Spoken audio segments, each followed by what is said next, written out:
Welcome, and settle in. Tonight, we're going to drift backward, far, far back, along the slow-flowing current of the Nile, past modern cities and crumbling ruins, past centuries of silt and silence.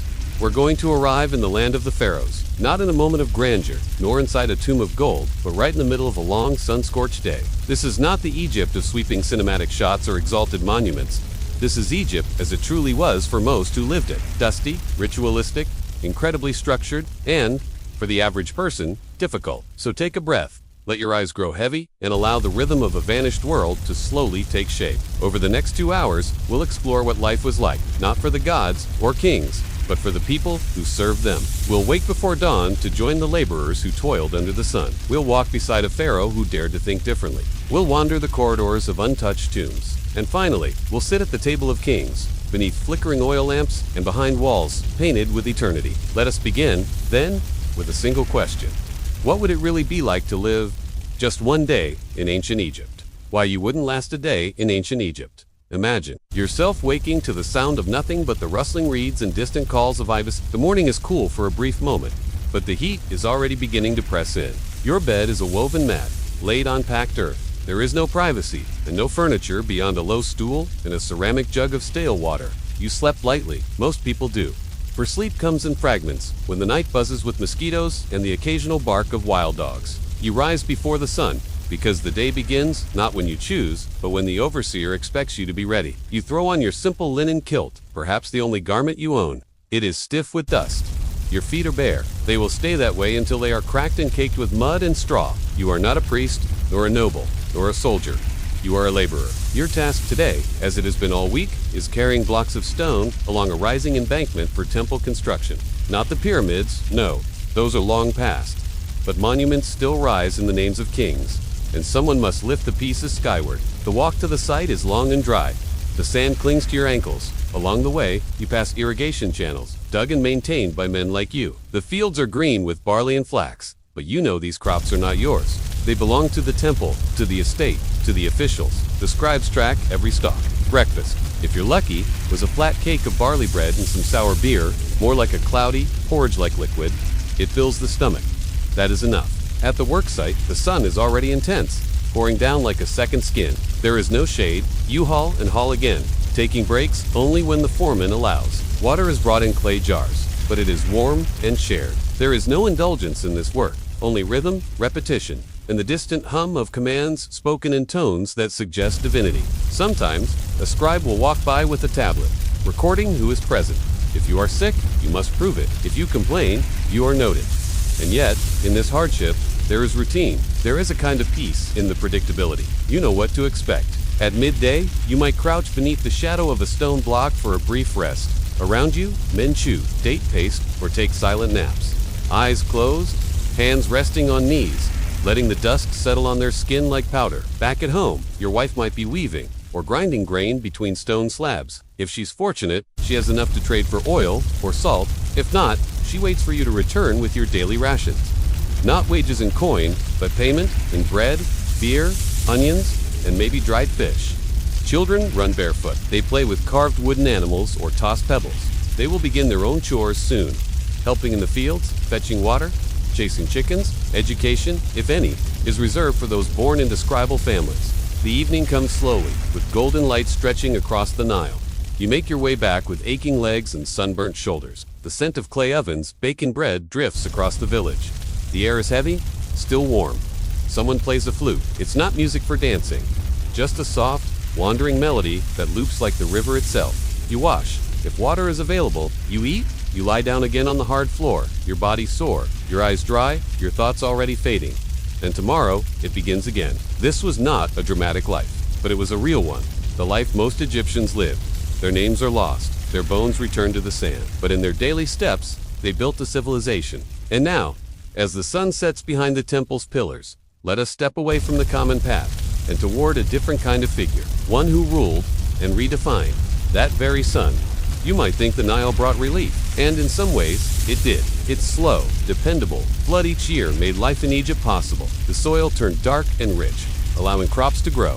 Barley for bread, flax for linen, papyrus for writing. But for you, an ordinary laborer, the river also brought insects. mosquitoes in swarms, flies that never left your face, and leeches. If you spent too long working in irrigation, ditches, Wadawa essential was always a gamble. Clear enough to drink on some days, murky and foul on others. You would scoop it from clay jars, careful not to disturb the settled silt at the bottom. If you were fortunate, someone had steeped herbs into it to take away the taste of decay. And there were other hazards. The heat was constant, pressing. Summer didn't come and go. It ruled the land. The sun was not just a light overhead. It was Ra himself, watching, burning, judging. You might wrap a thin strip of cloth around your head to keep the sweat out of your eyes. But by midday, it would be soaked.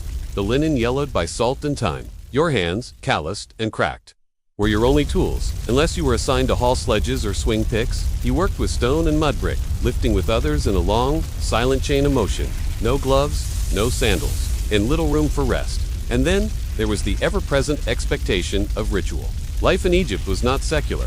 Every act, from plowing to baking, was part of a cycle tied to the gods. You were not just planting grain, you were honoring Osiris. You were not simply raising walls, you were aligning the world toward Mat. The principle of order. Even your sleep was sacred in its own quiet way. Dreams were messages. Night was a crossing. You might keep a charm beneath your mat, shaped like a scarab or carved from bone, to protect you from spirits or sickness. You might whisper a prayer before resting, though exhaustion often claimed you before words could. And what of illness? It was a part of life. There were no doctors in the way we understand today. There were healers, often priests, who combined herbs with incantations. Honey was used to clean wounds. Dates were mashed to soothe the stomach. But for many, illness simply meant silence and waiting.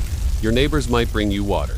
They might not. Work still had to be done, and food didn't gather itself. Death, too, was not feared as an end, but prepared for constantly. The afterlife was not a vague promise, but a known structure. Fields of reeds, boats of gold, a heart weighed against a feather. Still, for someone like you, an elaborate tomb was unlikely. You might be wrapped simply, buried in the sand, your name spoken a few times, and then forgotten. But there was dignity in it, because everything, even the hardest, hottest, dustiest day, had meaning. Your life was part of something eternal. You were not rich, you were not remembered, but you were aligned with the rhythm of the land. Imagine now, the end of that long, sun-baked day. The air cools slightly. Shadows lengthen across the village courtyards. A dog barks in the distance. Someone lights a small lamp.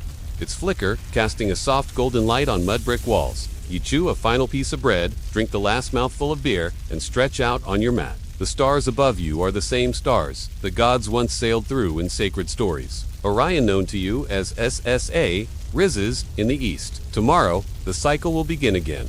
But for now, rest, just like you did over 3,000 years ago, in a quiet, dusty room near the Nile. The hidden life of Akhenaten, the heretic king who worshipped one god, and whose city vanished with him. Imagine yourself walking through a city that shouldn't exist. The desert stretches endlessly around you, dunes upon dunes, dry wind brushing past your skin like silk spun from ash.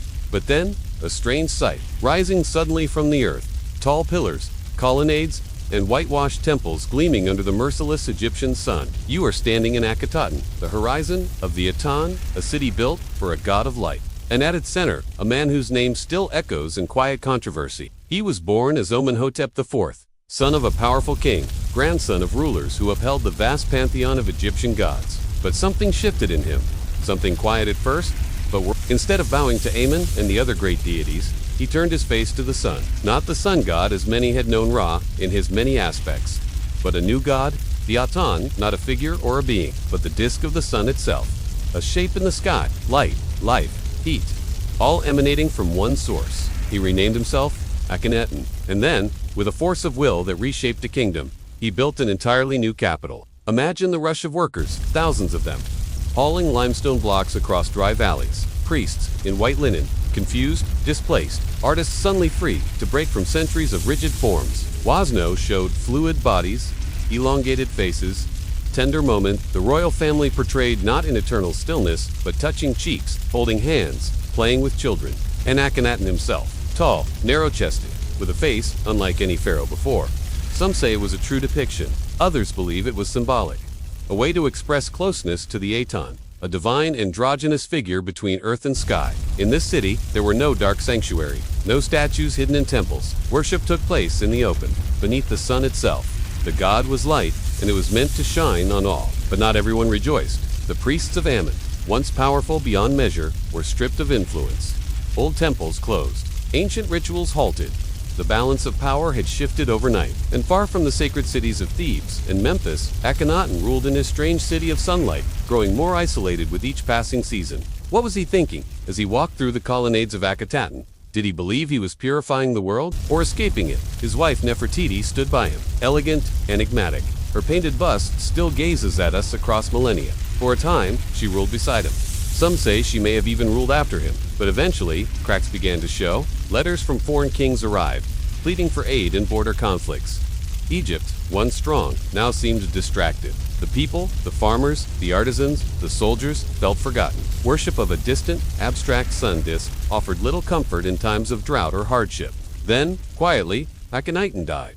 And just as suddenly as it had risen, his city was abandoned. The palaces emptied. The walls fell silent. Stones were reused elsewhere. His name and the ATN were struck from monuments. Egypt returned to its old gods with fierce resolve. Even the great kings that followed, like Tutankhamun, were part of the restoration. And yet, Akhenaten's light never truly vanished. In the modern era, archaeologists uncovered the ghostly outlines of Akhenaten, today called Amarna. They found letters, fragments of art, hints of a royal vision lost to time. A brief moment in history when one man reshaped a nation in the name of light. As you lie here, quiet in the stillness of night, consider this. What dreams whispered to Akhenaten in the hush before dawn? What silence followed him when even his god no longer had temples? A ruler who chased the sun and disappeared into it. As the city of Akhenaten basked in the light of its namesake god, life moved with a rhythm both familiar and strange. Artisans adapted quickly to their new commissions. The tombs carved into the cliffs outside the city reflect a different mood from those found in older scenes of Akhenaten and Nefertiti basking in the rays of the Aten replaced the traditional depictions of gods like Osiris or Anubis. The rays of the sun reached down with tiny hands, holding the Ankh, the symbol of life, out to the royal family. There is intimacy here, tenderness, not just divinity, but domesticity. It speaks of the sun as creator, as life-giver, as the force behind all things, human, plant, animal. It praises not idols or statues, but light itself, a forerunner, perhaps of later monotheistic ideas, though scholars debate whether Akhenaten truly abolished all gods, or simply elevated his above the rest. You can imagine the sound of chisels tapping against the limestone, the fine dust settling in the air as workers labored by torchlight, copying scenes handed down by court artists. And all the while, outside, the sun climbs ever higher, beating down on this experimental capital. Their rituals were practical, tactile, deeply rooted in tradition. The Aten offered no stories, no comforting myths, no divine interventions in times of hardship. The city is alive with construction, prayer, political uncertainty, and philosophical transformation. Akhenaten's Egypt was, in a way, the world turned sideways. And after nearly 2 decades of rule, Akhenaten's light began to fade. The golden sunlight that once drenched the courtyards now fell upon drifting sand. What was once the center of a visionary kingdom became a ruin. Others suggest Nefertiti ruled as a pharaoh in her own right. Under another name, the historical record is fragmented, shattered like the very monuments meant to preserve it. His memory was not only suppressed, it was intentionally forgotten. He rewrote the religious calendar, adjusted rituals, and left the old gods to the shadows. The temples of Amen, once the beating heart of Egyptian civic life, became relics, dusty and silent.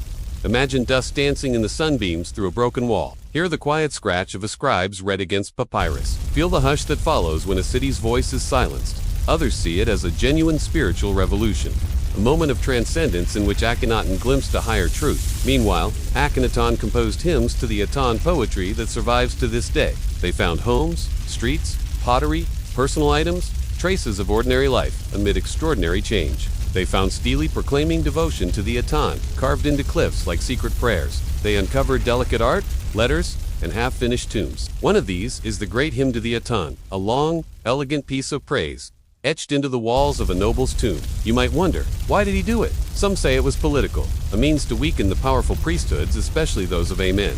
Or perhaps it was both. In the quiet of night, beneath the open stars of the desert, he might have stood alone in the sand, eyes lifted to the heavens, convinced he alone had seen the light in its purest form. But the people, farmers who prayed for Nile floods, midwives who offered incense to fishermen who thanked Subic for the river's bounty, they did not understand this new religion. It offered only presence, radiant, abstract, inescapable. And so, resentment quietly brewed, the people murmured. Foreign lands questioned Egypt's strength. There's debate about what happened next. Some believe he was succeeded briefly by Smenkhare, perhaps a son or relative, but we know that within a few short years, the capital was abandoned. Streets fell silent, columns cracked, and Akhenaten himself? His name was erased from lists of kings, his images were defaced, his monuments dismantled. Later, pharaohs condemned him as a heretic. Yet history has a long memory. In the late 19th century, archaeologists rediscovered the site of a even in ruin, the city whispered of ambition, of a man who challenged the very foundations of belief. And though his god's temples no longer stand, and his name was nearly lost to time, Akhenaten remains one of the most enigmatic figures in ancient history. As you breathe slowly now, let your mind drift to the warm stone of that forgotten city. This was the life and disappearance of a ruler who changed everything, and was buried by the sands he once claimed. Imagine yourself standing at the edge of a tomb entrance, half buried by centuries of drifting sand. The heat above is stifling, but down here, in the cool breath of the underground, the air shifts with an ancient stillness. It smells faintly of dry earth and old stone. As your torch flickers, shadows ripple over carved walls that speak of journeys into the afterlife. But something is missing. The sarcophagus is empty. There are no grave goods, no gold, no bones, just dust, silence, and questions. You have entered one of the many empty tombs of ancient Egypt. Elaborate burial chambers, carved, painted, and sealed, yet never used. But why? Egyptian tombs were built to last for eternity. The process could begin the moment someone rose to prominence, or even earlier. Tombs were a crucial part of life. Egypt's rulers and elites sometimes died while away from home, on military campaigns, diplomatic journeys, or religious pilgrimages. If they perished far from the Nile, returning their bodies was not always feasible. Wars drained the treasury. Foreign powers loomed. Priests and generals vied for control, or been exiled, or executed. He would stop chiseling. The paintbrush would be set down mid-scene, and the tomb would remain half-finished, waiting for a ghost who never arrived. Amid this turmoil, tomb builders were unpaid, plans disrupted, and even royal tombs, such as those in the Valley of the Kings, were hurried or and without the body, the grand tomb prepared in life was left behind, a shell without a soul. Or perhaps those buried there were later moved, reburied in secret. As happened to many pharaohs during tomb-robbing panics in later dynasties, the chamber was small, oddly shaped, and even reused. Some speculate it was not originally intended for him. Perhaps Tutankhamun was placed in someone else's tomb. If so, the tomb meant for him may still lie undiscovered, or abandoned, unfinished in the hills. They were simply emptied by necessity. Long after burial, their inhabitants whisked away in darkness to preserve their sanctity. More than mere burial sites, they were considered homes for the soul in the afterlife. Picture walls painted with stars and golden boats, with scenes of offerings and deities that no one ever saw again. Feel the weight of time, how it buries memory as surely as sand covers stone. Multiple tombs in the cliffs of Amarna were fully carved and decorated, even furnished with religious scenes, but left empty. No mummies, no treasure, not even simple pottery. A fallen official or disgraced noble might lose the right to burial in the tomb they commissioned. Their name would be chipped off, their legacy in such cases, tombs were simply abandoned, their purpose unfulfilled. Even in ancient times, tomb raiders risked everything to steal from the dead. In response, priests sometimes secretly relocated mummies, moving them to safer, hidden caches. These caches have been found, rooms packed with dozens of royal remains, stacked together like cargo. Was it one of the sealed chambers in a nearby tomb? Was it emptied, erased, or never built? Some suspect her resting place lies hidden behind the walls of Tutankhamun's tomb. Others believe it was started but halted when politics turned. They housed not just the dead, but their identity, their memory, their power. The walls are decorated, the corridor is complete, and yet, no one ever lay within them. And yet, many remain curiously unoccupied. Some lie in Saqqara, others in Thebes, still more near Amarna, where Akhenaten's followers once prepared burial spaces that were left untouched. Why would someone go through the trouble of building a tomb and then never use it? Several theories have emerged, each as haunting as the tombs themselves. One possibility is death abroad. Another theory is political disgrace. In Egypt, one's memory could be erased as a form of punishment. Then there's economic collapse, or regime change. The new kingdom, especially during its twilight, faced immense instability. You might imagine a craftsman, years into his work, learning suddenly that his patron had died. One of the most intriguing examples is found in the Amarna period, again linked to Akhenaten's strange reign. Perhaps they were victims of the rapid collapse of Akhenaten's regime. The Valley of the Kings holds more mysteries still. KV62, the famous tomb of Tutankhamun, was discovered largely intact, but his burial itself appears rushed. The tomb of Nefertiti, too, has never been found. There's also a practical reason for many empty tombs. Tomb robbing, grave goods were incredibly valuable. gold, oils, fine linens, lapis, but this means that some tombs that appear empty today may not have been abandoned. As you lie still now, perhaps in the comfort of a soft bed, imagine the cool silence of these forgotten tombs. There's a peculiar stillness in these places, not the peace of fulfillment, but the echo of a plan interrupted. Tombs prepared for eternity, that remained untouched. Imagine, if you will, a tomb freshly sealed in the twilight of an Egyptian dynasty. The workers step back from the final stone, the heavy slab dragged across the threshold, the entrance painted with protective spells. And then, no procession comes. No body arrives. No sacred oil is poured, no incense lit. The tomb is sealed for no one. That moment, frozen in time, becomes a puzzle for us centuries later. One of the most intriguing aspects of Egypt's funerary landscape is the sheer number of unfinished or unused tombs discovered throughout the country. For a long time, it was overlooked. But when excavations began in earnest, it revealed something astonishing. Over 100 corridors in chambers, likely intended for the sons of Ramses II. And yet, the tomb shows no sign of ever having been fully occupied. It's as if memory itself was being The story of a tomb's occupant changed posthumously, perhaps to reflect shifting allegiances or dynastic struggles. Some rooms were never finished. Others were hastily walled off. His new gods were abandoned. His capital was deserted, and his tombs, so carefully constructed, became symbols of a failed ideology. These are not tombs robbed of their contents, but tombs that never fulfilled their purpose, sometimes partially completed, other times lavishly decorated, yet entirely vacant. You might imagine the architects and artisans, some having labored for years on a single tomb, watching as the project halted. Their tombs were modest, yet often beautifully decorated, and in some cases, completely sealed and untouched. In others, they appear looted and abandoned. A simple, unadorned chamber might be presented as the burial site, while the real tomb, more deeply hidden or in a different location, held the true burial and treasure. In this way, some empty tombs might have served a protective function, a kind of silent guardian of secrets buried elsewhere. In Egyptian cosmology, memory, being remembered, was a form of immortality. A name spoken aloud gave life to the dead, but to be forgotten, to lie in an empty tomb with no inscription, no offering, that was a second death, a quiet, permanent erasure. Perhaps their patron died unexpectedly and funds disappeared. Perhaps political shifts deemed the individual unworthy of their final rest, and so the tomb was abandoned, not violently, but quietly, and without pen. Or did politics intervene, leaving the grand plan incomplete? But even eternity leaves behind unfinished plans. Empty chambers, silent corridors, rooms once filled with hope, and now filled with nothing but still air and dust. Take, for example, Tomb KV5 in the Valley of the Kings. Was it a matter of timing? Did the death of Ramses outpace the completion of this massive undertaking? For someone like you to pause and wonder. What might have been? Elsewhere, smaller tombs of lesser officials show signs of being repurposed. Chisel marks scraped over old inscriptions, walls replastered, new names inserted. We must also consider the religious landscape. In Egypt, funerary belief was deeply entwined with political legitimacy. A tomb was not just a place of rest, but a public display of status and devotion. If a ruler fell out of favor, if they challenged the gods, altered rituals, or lost power, their tomb might be purposefully left empty, even damned. This happened most famously with Akhenaten, whose religious revolution left dozens of prepared tombs at Amarna, unused or hastily modified after his death. There is another layer to the enigma.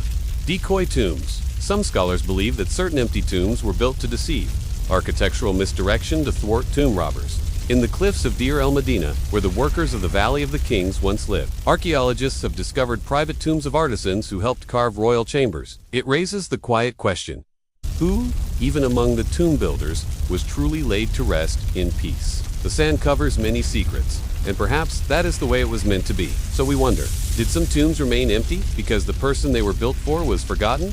Deliberately erased from the scroll of time? Did others die in disgrace, their bodies denied proper rites, left to decay elsewhere while their tombs sat silent? Did war or disaster intervene? Or are we merely reading silence where there was once sacred secrecy? Tonight, as you relax and drift toward sleep, consider this.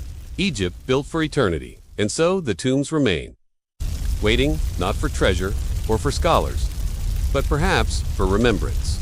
Imagine yourself seated cross-legged on a finely woven reed mat. The air is warm, dense, with the scent of crushed herbs, honeyed wine, and faint sandalwood smoke curling from a nearby brazier. What you ate and how you ate it revealed everything about your place in the divine order. And beer, thick, often cloudy, and consumed through a straw to avoid the sediment. Simple, filling, and unchanging.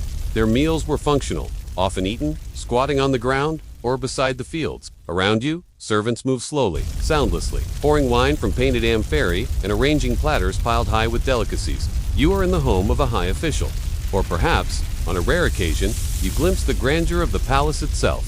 And it is time to eat like a god. Food in ancient Egypt was not merely sustenance. It was ritual, status, and cosmology. In the homes of the wealthy, bread is no longer flat and dense, but sculpted into elaborate shapes, often sweetened with dates or honey. Stews bubbling clay pots, flavored with garlic.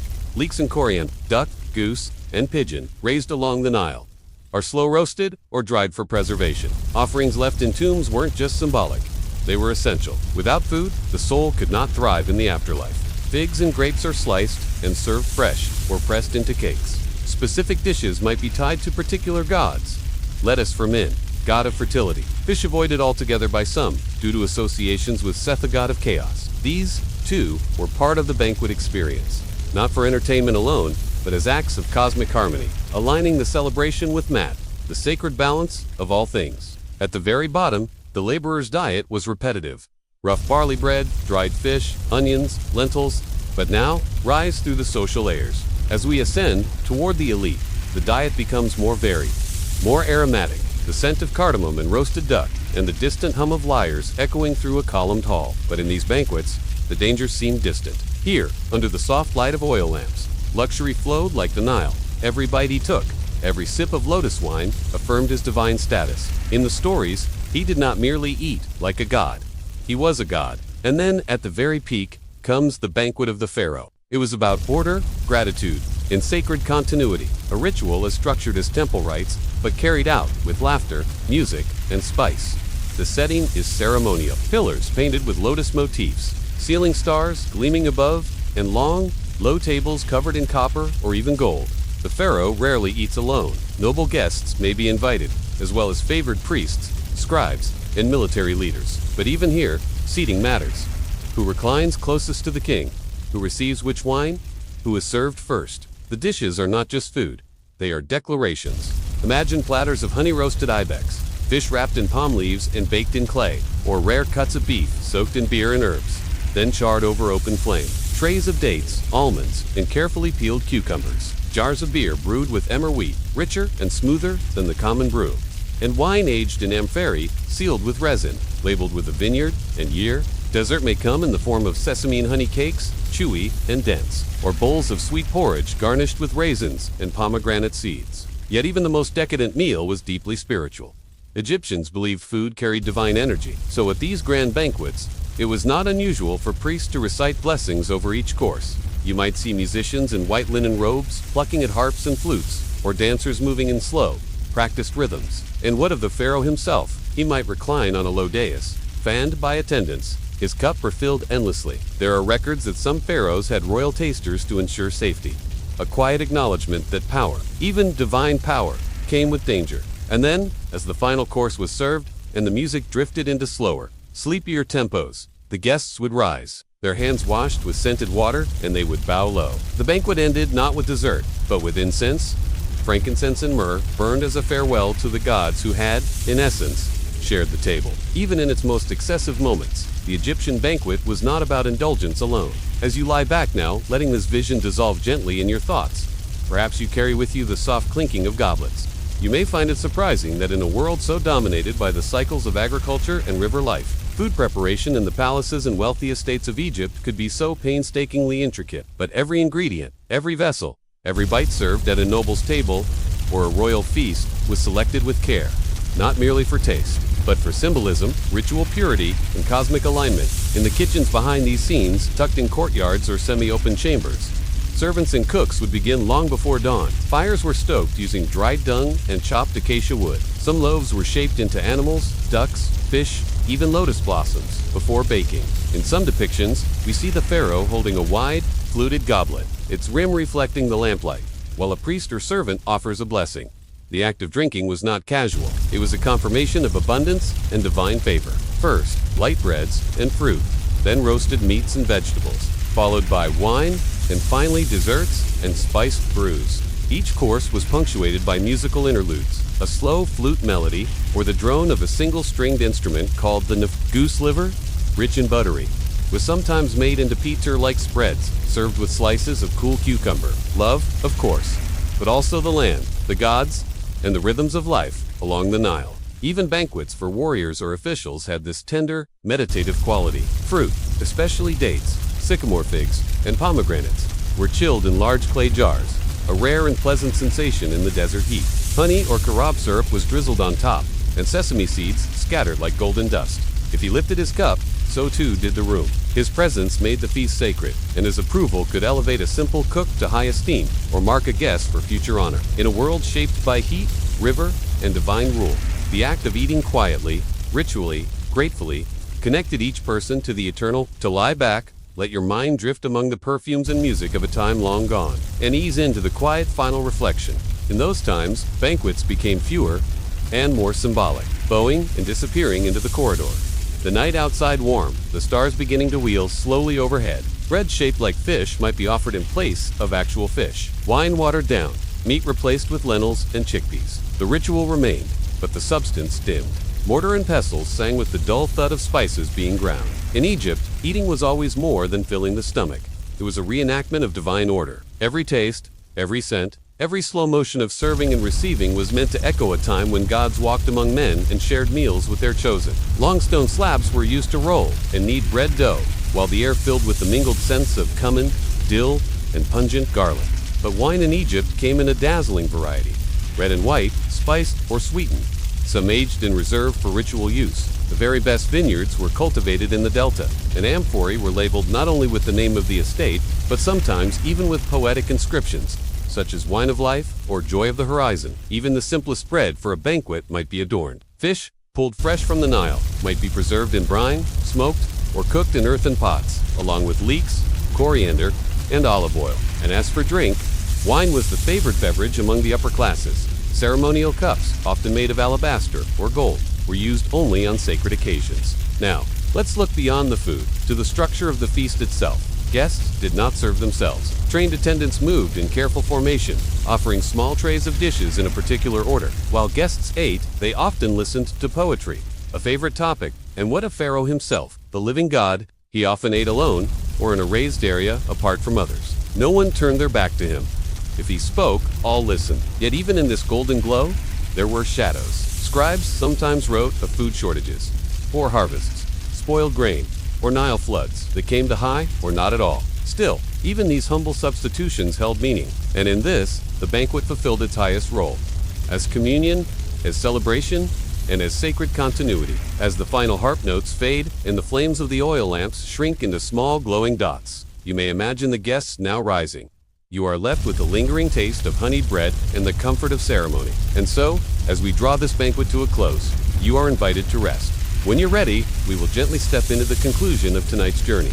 And now, dear listener, as the last echoes of the banquet fade and the firelight of ancient Egypt flickers softly in your imagination, let us begin our quiet return. Tonight, we walked barefoot on sun-baked stone and felt the weight of linen tunics clinging in the heat. We followed the lives of ordinary Egyptians, woken before sunrise, working in fields beneath a watchful sky, chewing coarse bread while sand settled into every fold and crevice. We glimpsed the struggle, the rhythm, and the silent dignity of life lived in devotion to the land, to survival, and to the gods. We wandered through history's dusty corridors and entered the veiled world of Akhenaten, the heretic king. We observed his lonely experiment, his singular vision of one sun god, and the consequences of reshaping belief. The heat of the Nile sun fades into the cool hush of night. The voices of the scribes, the priests, the farmers, the pharaoh, all grow quiet. And so are you. Their stories, once whispered on the wind, now rest alongside you. We traced lines in the sand where archaeologists still wonder what lies beneath. Some tombs are untouched,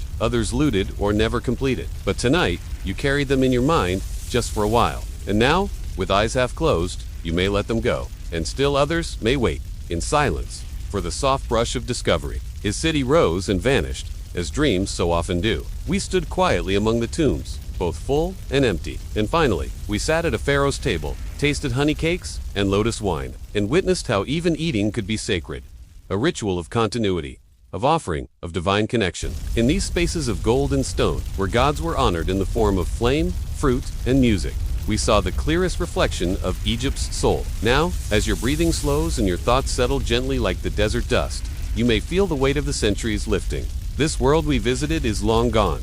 Its monuments weathered, its names carved into fading stone. Allow your body to soften your thoughts too slow and your breath to carry you gently away.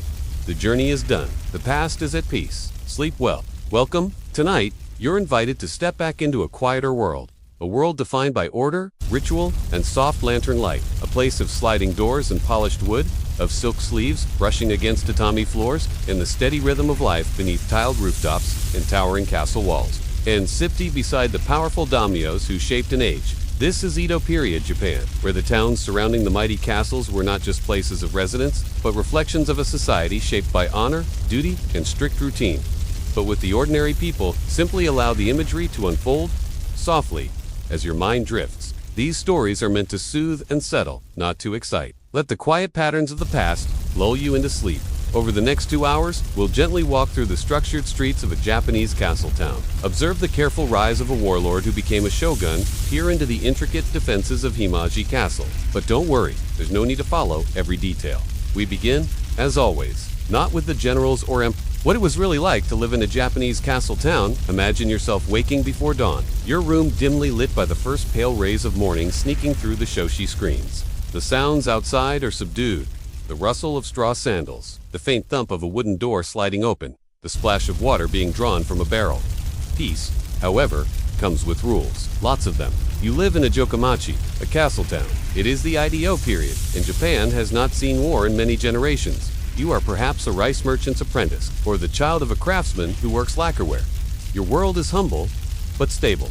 The town is neatly arranged, like a painting come to life. Streets are straight and purposeful, lined with wooden-papered houses. The castle looms in the distance, pristine and white, its layered rooftops seeming to float against the sky. The closer you live to it, the more power and rank you likely hold. Literally. Cleanliness is not just a habit, it is expected. A town official might walk the alleys with a clapper, a hayoshi, marking the hour and reminding residents to douse their flames. Children, if they are lucky, chase each other with spinning tops or paper balls. But loud noise is discouraged. Even play is subdued. The peace, however enforced, protects you. You hear your neighbor's child cough a kettle whistle, the last murmurs of the day. Everything has its place, and everyone has their rank. But you, predictable and patterned, much like the scrolls that hang in your home. Elegant, sparse, and serene. In the mornings, the air smells of miso soup and charcoal. Merchants, though, wealthy are looked down upon and must dress modestly. There's a silence to the social order, an unspoken agreement that everyone knows where they stand. Rice is the staple of your diet. Not just food, but currency. You may help your family weigh and package rice to sell, or prepare for the marketplace that opens once the temple bell chimes. The streets are swept. Class is visible in everything. Samurai patrol, in pairs, swords at their sides, their top knots neat. Artisans wear simple robes. At midday, the town grows busier. Shopkeepers call softly to pass. You may attend a festival on certain days. Small, local celebrations with lanterns and food stalls. You nibble on sweet bean cakes, sip tea under the bloom of springtime cherry blossoms. But even here, the samurai watch, festivals must not grow rowdy. As evening comes, the curfew is strict. Gates are closed. Fires are checked. Inside, you rest on a thin futon. The paper wads offer little privacy, but that too is normal. Life is shared, and space is a luxury. Life in a castle town is narrow in some ways, but also remarkably secure. You do not fear raiders or bandits. You are not conscripted into battle, and so the days unfold. Now that we've walked these quiet streets, it's time to shift focus to the man who helped create this peaceful, if rigid, world. When you're ready, we'll meet a boy taken from his family as a hostage, and follow his long, careful journey to power. Let's slow down even further and take a closer look at the rhythm of daily life, 1 hour at a time. After breakfast, usually a small bowl of rice, a bit of pickled radish, and perhaps miso soup with seaweed. The working day begins. There's little urgency, but always precision. If your family deals in textiles, his tools are simple but sharp, and he wraps them in cloth with care. Women walk with woven baskets, balanced on their backs, heads bowed modestly. You copy characters with a brush dipped in ink, and the teacher, usually a monk or elder, speaks in a soft, steady voice. You might hear the slow clack of a loom from behind a wall, or the chant of a tofu seller making his rounds, balancing his wares on a wooden yoke across his shoulders. Shame is more powerful than punishment here. A blacksmith works near the edge of town, hammering softly, not forging weapons. But hinges, pots, tools, life is measured, purposeful. A papermaker lays out thin sheets on a board, letting them dry in the open air. There's a quiet pride in each trade. Lanterns are lit. Their glow warm and soft. Women tend small hearths, and men wash their feet in shallow wooden tubs. The scent of smoke drifts from cook fires, mixing with the aroma of grilled eggplant or simmering. Life here is not without hardship. Summer heat can be oppressive. Winter's bitter. The days may blend together, but there's comfort in the pattern, in the folding and unfolding of simple routines. Taxes are collected strictly, and status is hard to change. But for many, this town offers something precious. Stability. Everything is about preserving harmony. But most nights end the same. With low voices, dim lamps, and careful folding of bedding. No one dares cut corners. In a society where honor means everything, even a crooked beam is a matter of reputation and control. A figure both feared and revered. The founder of the Tokugawa, your mother and sisters may sit in a narrow workspace, rhythmically dyeing fabrics with indigo or carefully folding bolts of cotton, the scent of fermented dye lingering in the air. If your father is a carpenter, he may leave early to tend to repairs in another quarter. Outside, the streets carry a soft hum of activity. If you are a child and not helping with chores, you may attend a temple school. The room is plain. You sit on woven mats.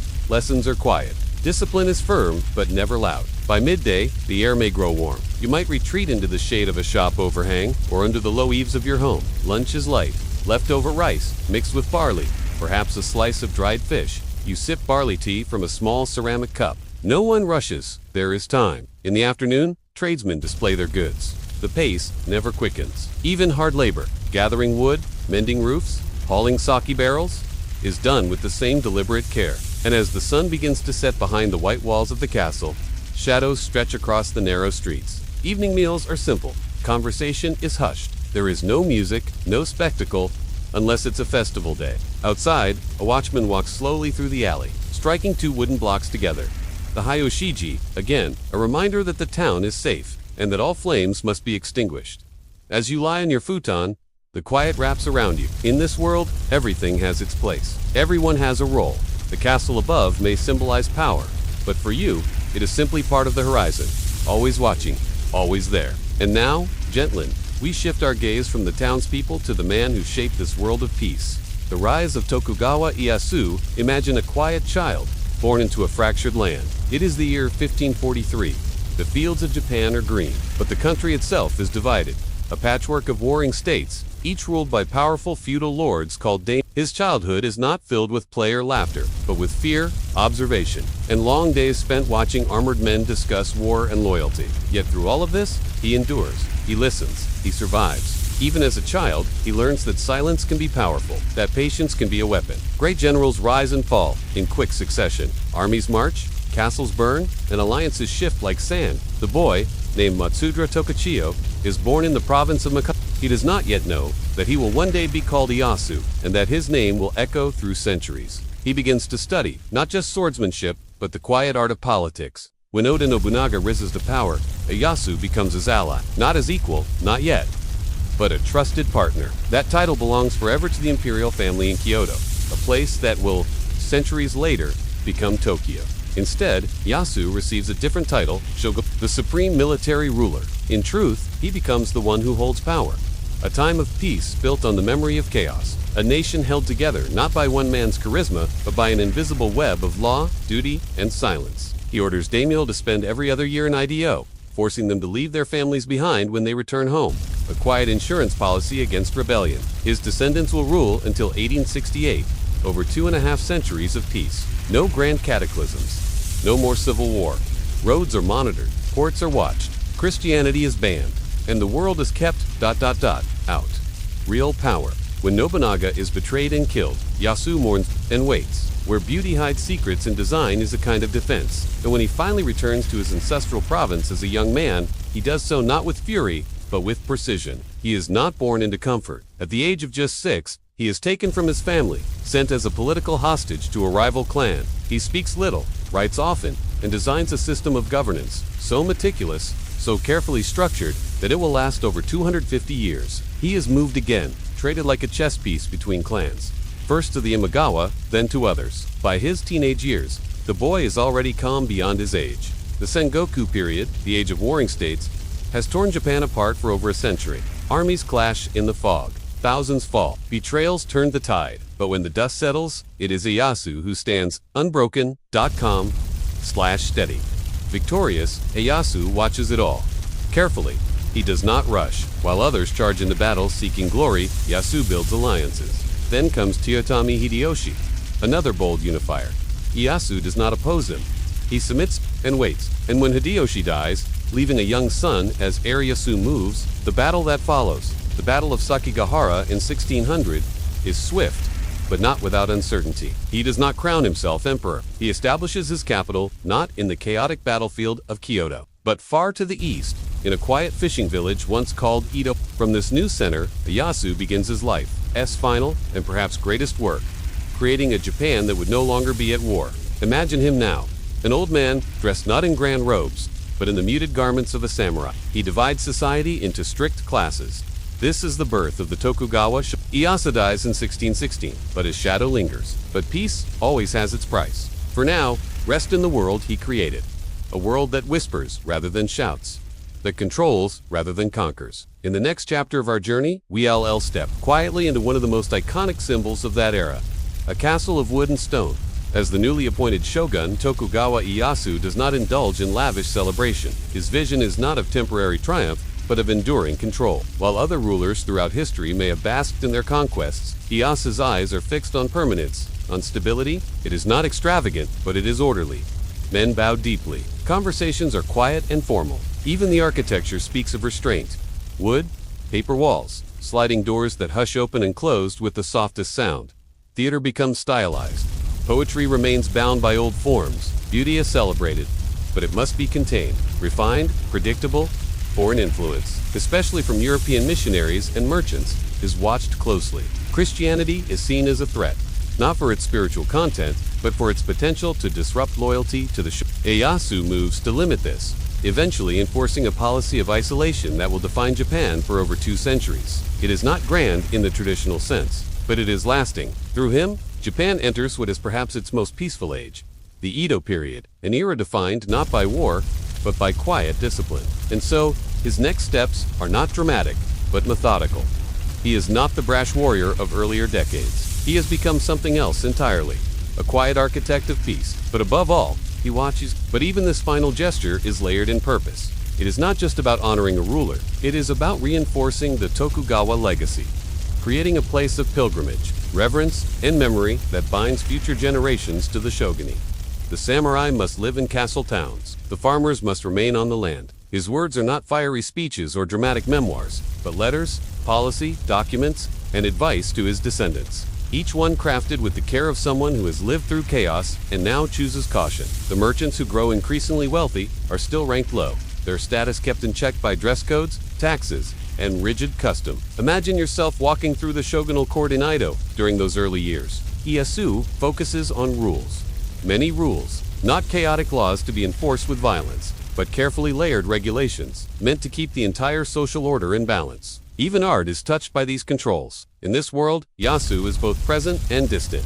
He is rarely seen outside his circle. He issues decrees, signs, letters, oversees construction. As he ages, Ieyasu begins to prepare for what comes after. He abdicates the formal title of shogun just 2 years into his rule, passing it to his son Hitada.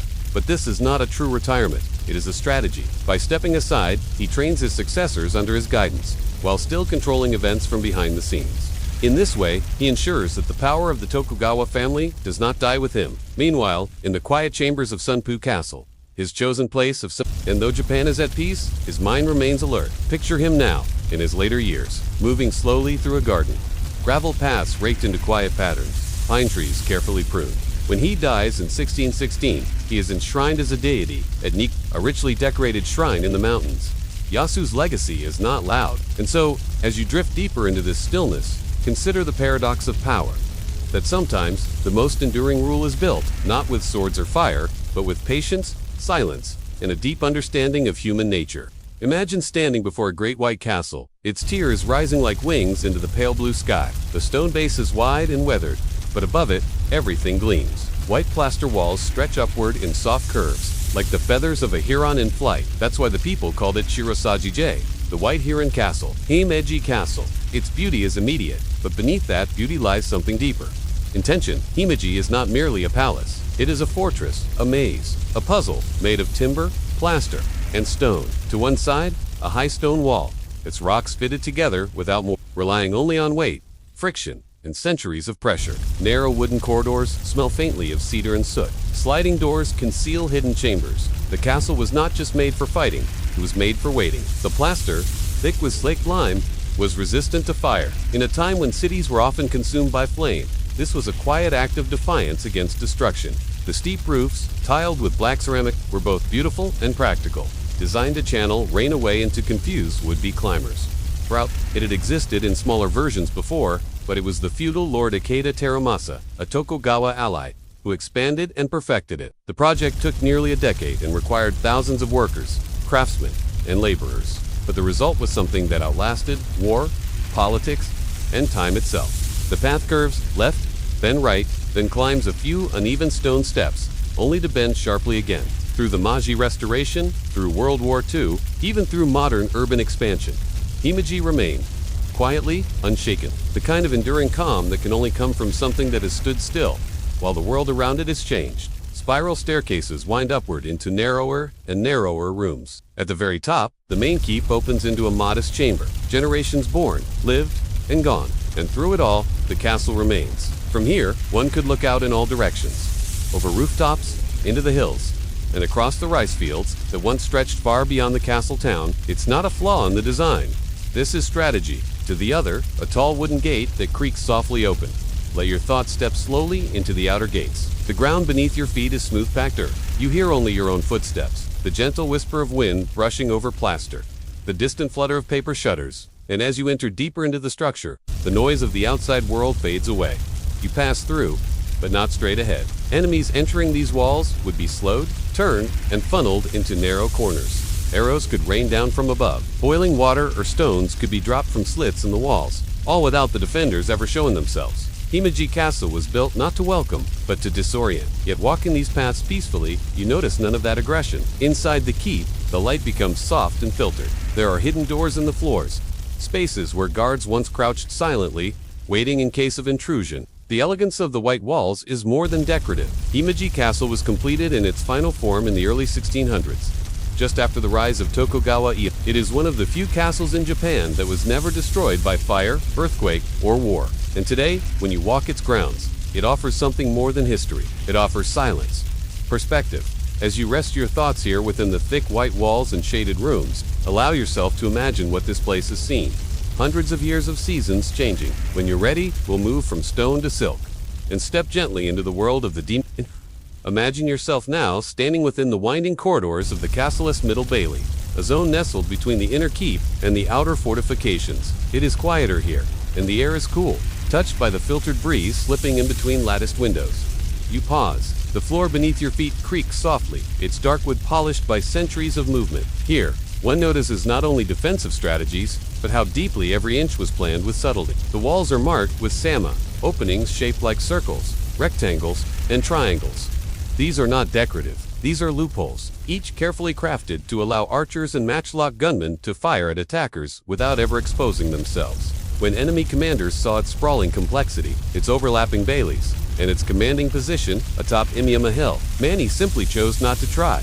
Yet they appear small, almost like innocent patterns set into the white facade. And perhaps that's the deeper lesson of Himagi. Its softness hides its strength. Even the roof tiles carry quiet secrets. Many are stamped with the family crest of the Ikeda clan, a reminder of the lineage that once oversaw its construction. Through the fall of shogunates, the rise of modernity, and the turning of centuries, it has waited patiently. Let your mind linger on the worn timber, the soft steps of patrolling guards long gone, the gentle creak of doors that haven't opened in decades. And in its silence, it reminds us, strength does not always need to roar. Sometimes, it only needs to endure. Pink petals drift across the white walls like snow in reverse. In summer, the cicadas hum loudly in the trees, their rhythm echoing across the open courtyards. In our next segment, Tea and Titles, we trace the lives of the daimyo, the aristocratic lords of Japan, as they practiced ceremony, governed vast domains, and upheld a world shaped as much by decorum as by power. Autumn brings golden leaves and long shadows across the stone steps,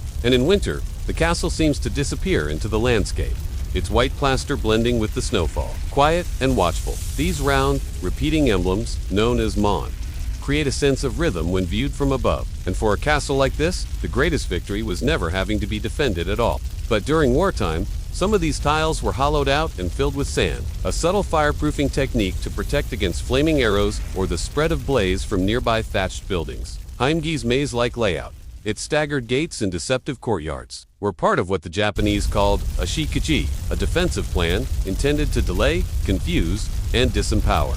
The truth is, no army ever breached Himeji Castle. Its success was, in part, psychological, and so it stands today, untouched by war, remarkably preserved. But beyond its function, there is beauty. In spring, the castle is framed by clouds of cherry blossoms. Himeji is more than a building. It is a witness. Before we leave this fortress of feathered.com, take one final breath in its shaded hallways. And now, we drift from fortified stillness to the softer layers of feudal society. The elite life of a daimyo. Imagine yourself seated upon a fine woven tatami mat, the scent of cedar wood mingling with the faint trace of incense. The paper walls around you glow softly with morning light, filtering in through a low lacquered table holds a single ceramic bowl, hand-fired, slightly asymmetrical. In it, a thick green tea known as matcha, its surface dusted like velvet. The day does not begin with war councils or shouted commands, but with ceremony, or perhaps, in this quiet dream of history, you are the host, a daimyo, one of the feudal lords of Tokugawa, Japan. You are a guest, who is also one of control. In being controlled, the world you inhabit is governed by ritual, hierarchy, and stillness. Invitations to tea could be a means of forging alliances, showing status, or expressing refined taste. Within these walls, they performed rituals of obeisance, presented gifts, and navigated the complex etiquette of court life. Even leisure was formalized. Poetry, competitions, falconry, and go matches unfolded with quiet grace.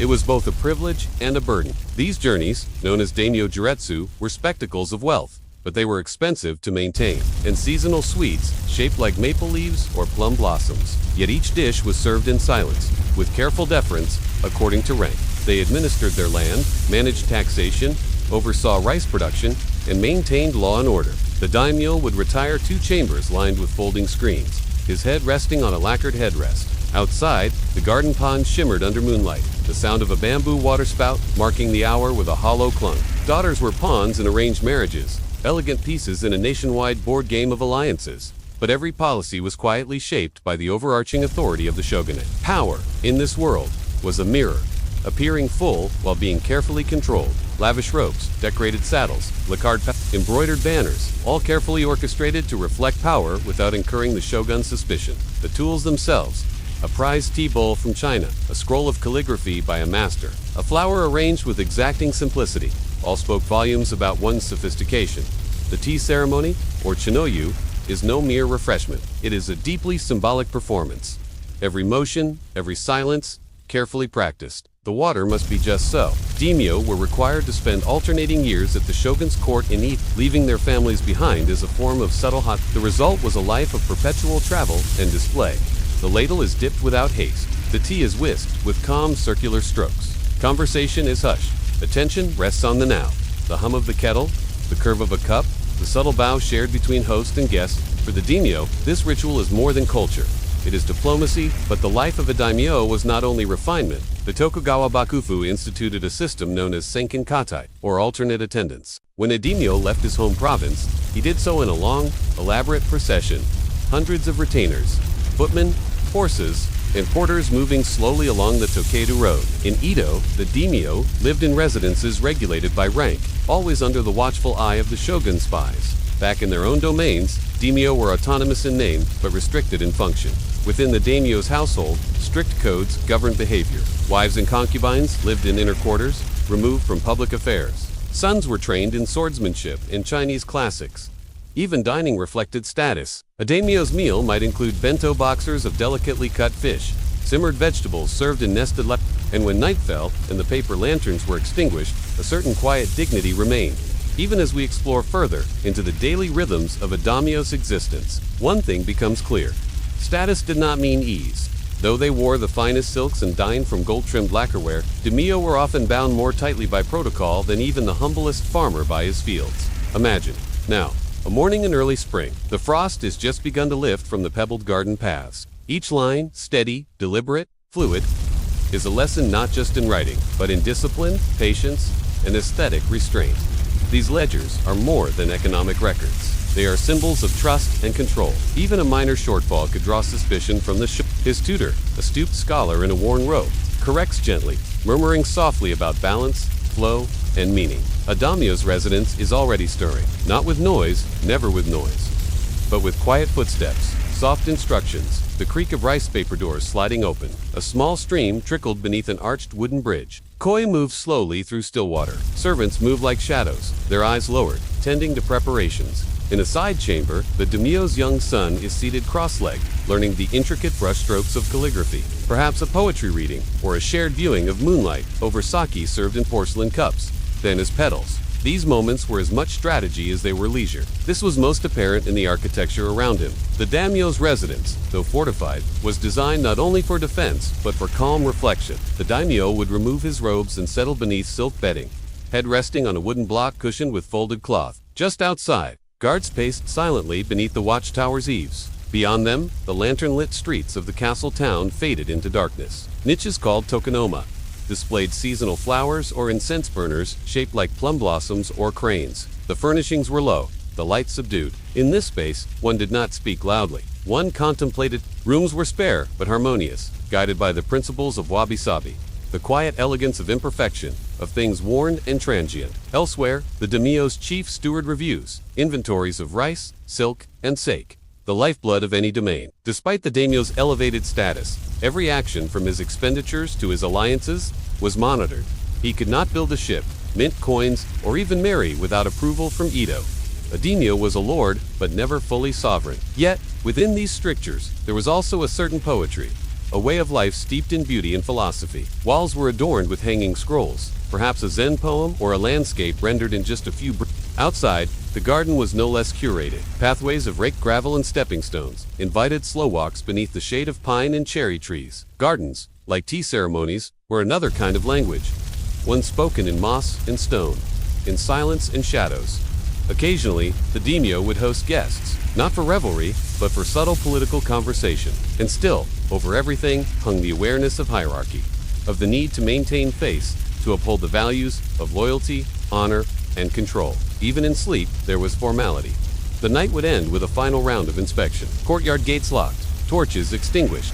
So now, as the final embers of our story glow dimly, we step back from the bustling streets of the castle town, from the quiet resolve of rice merchants, the solemn walk of a samurai on duty, the soundless sweep of the broom before dawn. We've journeyed through the ordered rhythms of life beneath the through dusty market stalls and narrow alleys where incense hung in the air, through scroll-filled studies and fortress gates where eyes always watched the flick of a silk sleeve in a tea room lit only by the glow of a single lantern, in the delicate brushstroke of a surviving poem, in the creak of ancient floorboards, in the silence between sounds. You've stood beside a young Tokugawa Ieyasu, shaping his fate in silence, wandered the labyrinthine secrets of Himagi Castle, where every day, whether born peasant or daimyo, was guided by a sense of place and duty and quiet and dirt. There is no more rice to measure, no scroll to sign, no tea to pour. To sleep, it was a world built on restraint, but not emptiness. A world that taught meaning through simplicity. And now, centuries later, that world remains, not in noise or monuments,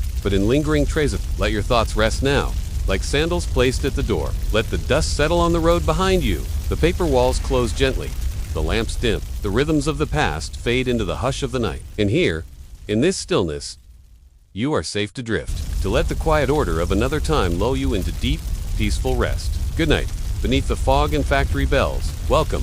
Tonight, as you settle in, gently letting the day fall away, we'll drift back in time, far across oceans and centuries, to the soot-lined streets of 19th century London, of factory whistles echoing through a city always on the move. Some called it the heart of empire, others simply called it home. It's the age of Queen Victoria, a world of coal smoke and candlelight, of winding alleyways and clattering horseshoes on stone. In this soft and steady journey, we won't rush. with the tiny hands of a child wrapped around a soot-covered brush, shivering beneath brick walls, trying not to cough too loudly. We won't race through great events or shout the names of kings. Instead, we'll stroll slowly through ordinary lives lived in extraordinary times. Hear the low tick of a grandfather clock in a drawing room upstairs. Smell the faint mixture of ash, baking bread, and distant horses. You'll walk in small, bare feet along cobbled gutters. We begin, as many lives did then, not with wealth or wonder, but with work. Let's begin our journey in Victorian London and what it was truly like to be a child there. What it was like to be a child in Victorian London. Imagine yourself very small. Your feet are bare, the soles toughened by months of street walking. The cobblestones beneath you are damp, slick from a night's fog that never quite lifted. So early, not yet light, but already busy. London never quite sleeps. You are perhaps 7 or 9. The rope scratches your shoulder. Your cap is too big, and your hands are black before breakfast. Townhouses stretch like tired teeth in long rows, their bricks grimy and dark. It is dark. You hold your breath often. Breathing in here burns. But it is your job. You clear blockages. You scrape sometimes. You cry out when the soot falls suddenly. But mostly, you don't. It's expected. It is routine. A man opens the side door. He smells of ale and cold metal keys, all small enough to crawl beneath the machines when thread tangles. Sometimes bread. Lunch is short. You might sleep in a shared bed with 4 others or on a stairwell. You might steal food, or you might pray someone leaves their crusts behind. Your stomach doesn't rumble anymore. It was constant. It knows better. You are praised for being fast. You are punished for being slow. There was still a world. The streets were their own strange kingdom. Rag pickers and match sellers, shoe shiners and flower girls, children with trays of pins, walking between horse carts, calling out soft advertisements. He waves you in with little more than a grunt. Children made games out of scraps. Tin cans became toys. Not all children attended, and many couldn't, for lack of time or clothing. The teacher might carry a cane, though its use varied. You might practice stitching or copying biblical passages. You learned to sit still. That was the first lesson, but for some, there were hours spent at wooden desks, scratching slates with chalk. Pebbles and chalk turned into hopscotch courts on the stone slabs outside. Songs were shared, passed down not from books, but from lips. Nursery rhymes with strange histories, often darker than they first appeared. When someone sang in the distance, off-key but cheerful. When a chimney sweep whistled a tune and made another child laugh. When a mill girl tucked a ribbon in her cap and danced briefly on a break. Children from poorer quarters often glimpsed wealth only in passing, through open carriage windows or glimpses through tall iron gates. The clothing, the warmth, the softness of those lives. It may as well have been another world entirely. There were market days, with sweet cakes and steaming potatoes, wrapped in newsprint. The air might smell of smoke and roasting chestnuts. Laughter still echoed between the buildings. It's hard to say. Birthdays aren't always remembered. The days blend. Your job, for now, is chimney sweeping. You carry a small bundle of worn brushes. The sky, though often hidden by soot and fog, still changed color at dusk, and children still looked up at it with wonder. They moved silently, without regard for age. Children, especially those in crowded districts, were vulnerable. Her feet ache, but she knows better than to stop. Somewhere above, the family sips tea by a fire. She hears only faint laughter. A cough that lingered could become something far more serious. A boy, named Charles, who would one day write it all down. Horses pulled carts down main roads, their hooves echoing over wet stone. Many suffered, some grew, with ink-stained fingers and imaginations brighter than the gas lamps that lit the streets. Milkmaids moved briskly before dawn.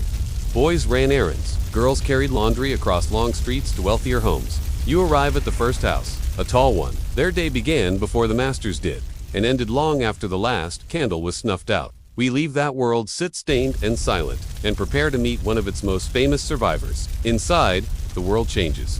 You are suddenly surrounded by furniture too fine to touch, wall coverings you cannot name, staircases that twist into silence.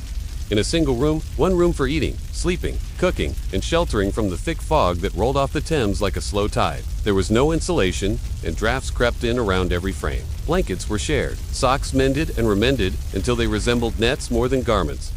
Your eyes water, but there is more to do. The next house awaits, and the next. Payment is given in pennies, sometimes less, and then you're in the hearth. The flue yawns up, dark and tight. You've climbed it before. You know where the bends are? The soot is thick. Your small frame fits where grown men could not. You begin to climb. You return to the ground hours later, covered head to toe in black. But chimney sweeping was not the only path. You might have worked in a textile mill. The bell rings at 4 a.m., a bell without mercy. The mill looms like a beast in the fog. Its windows glow faint orange. You walk inside, and the noise swallows all sound. Hundreds of machines spin thread, and every finger is watched. One slip, one catch. And it could cost you. The air is thick with cotton dust. You don't sneeze anymore. Your body learned not to. You work alongside other children. Some are as young as 5. Some otere meal might be porridge, watery, with no sugar, and yet, outside these mills and chimneys, you might have a younger sibling to care for, or not. And yet, in all this, there were moments when the sun sliced through the fog just right. Life was not kindness, but neither was it entirely cruel. It was the rhythm of Victorian London, a world where children worked, coughed, and learned to survive with very little softness. And now, as the street lamps glow, faint, and the suit settles back onto stone, if you were lucky, or at least luckier than some, you might live with family. The room might be tucked high in a tenement building, reached by narrow wooden stairs slick with use, or low to the ground, beside an alley where water puddled year-round. The walls often wept with damp. A small fire, if you could afford coal, might warm a single corner, and still, you found ways to pass the time. Sometimes, the local school might take you in. You'd recite your letters aloud, the room filled with a soft chorus of A is for apple, B is for book. But even schools were not always safe. They were cold, crowded. Outbreaks of illness moved quickly through young bodies, already worn down by hunger. Illness, yes, that too was a constant. Tuberculosis, scarlet fever, cholera. Names that sound distant to us now were ever present in Victorian London. And yet, life went on. The city, in its own way, thrummed with energy.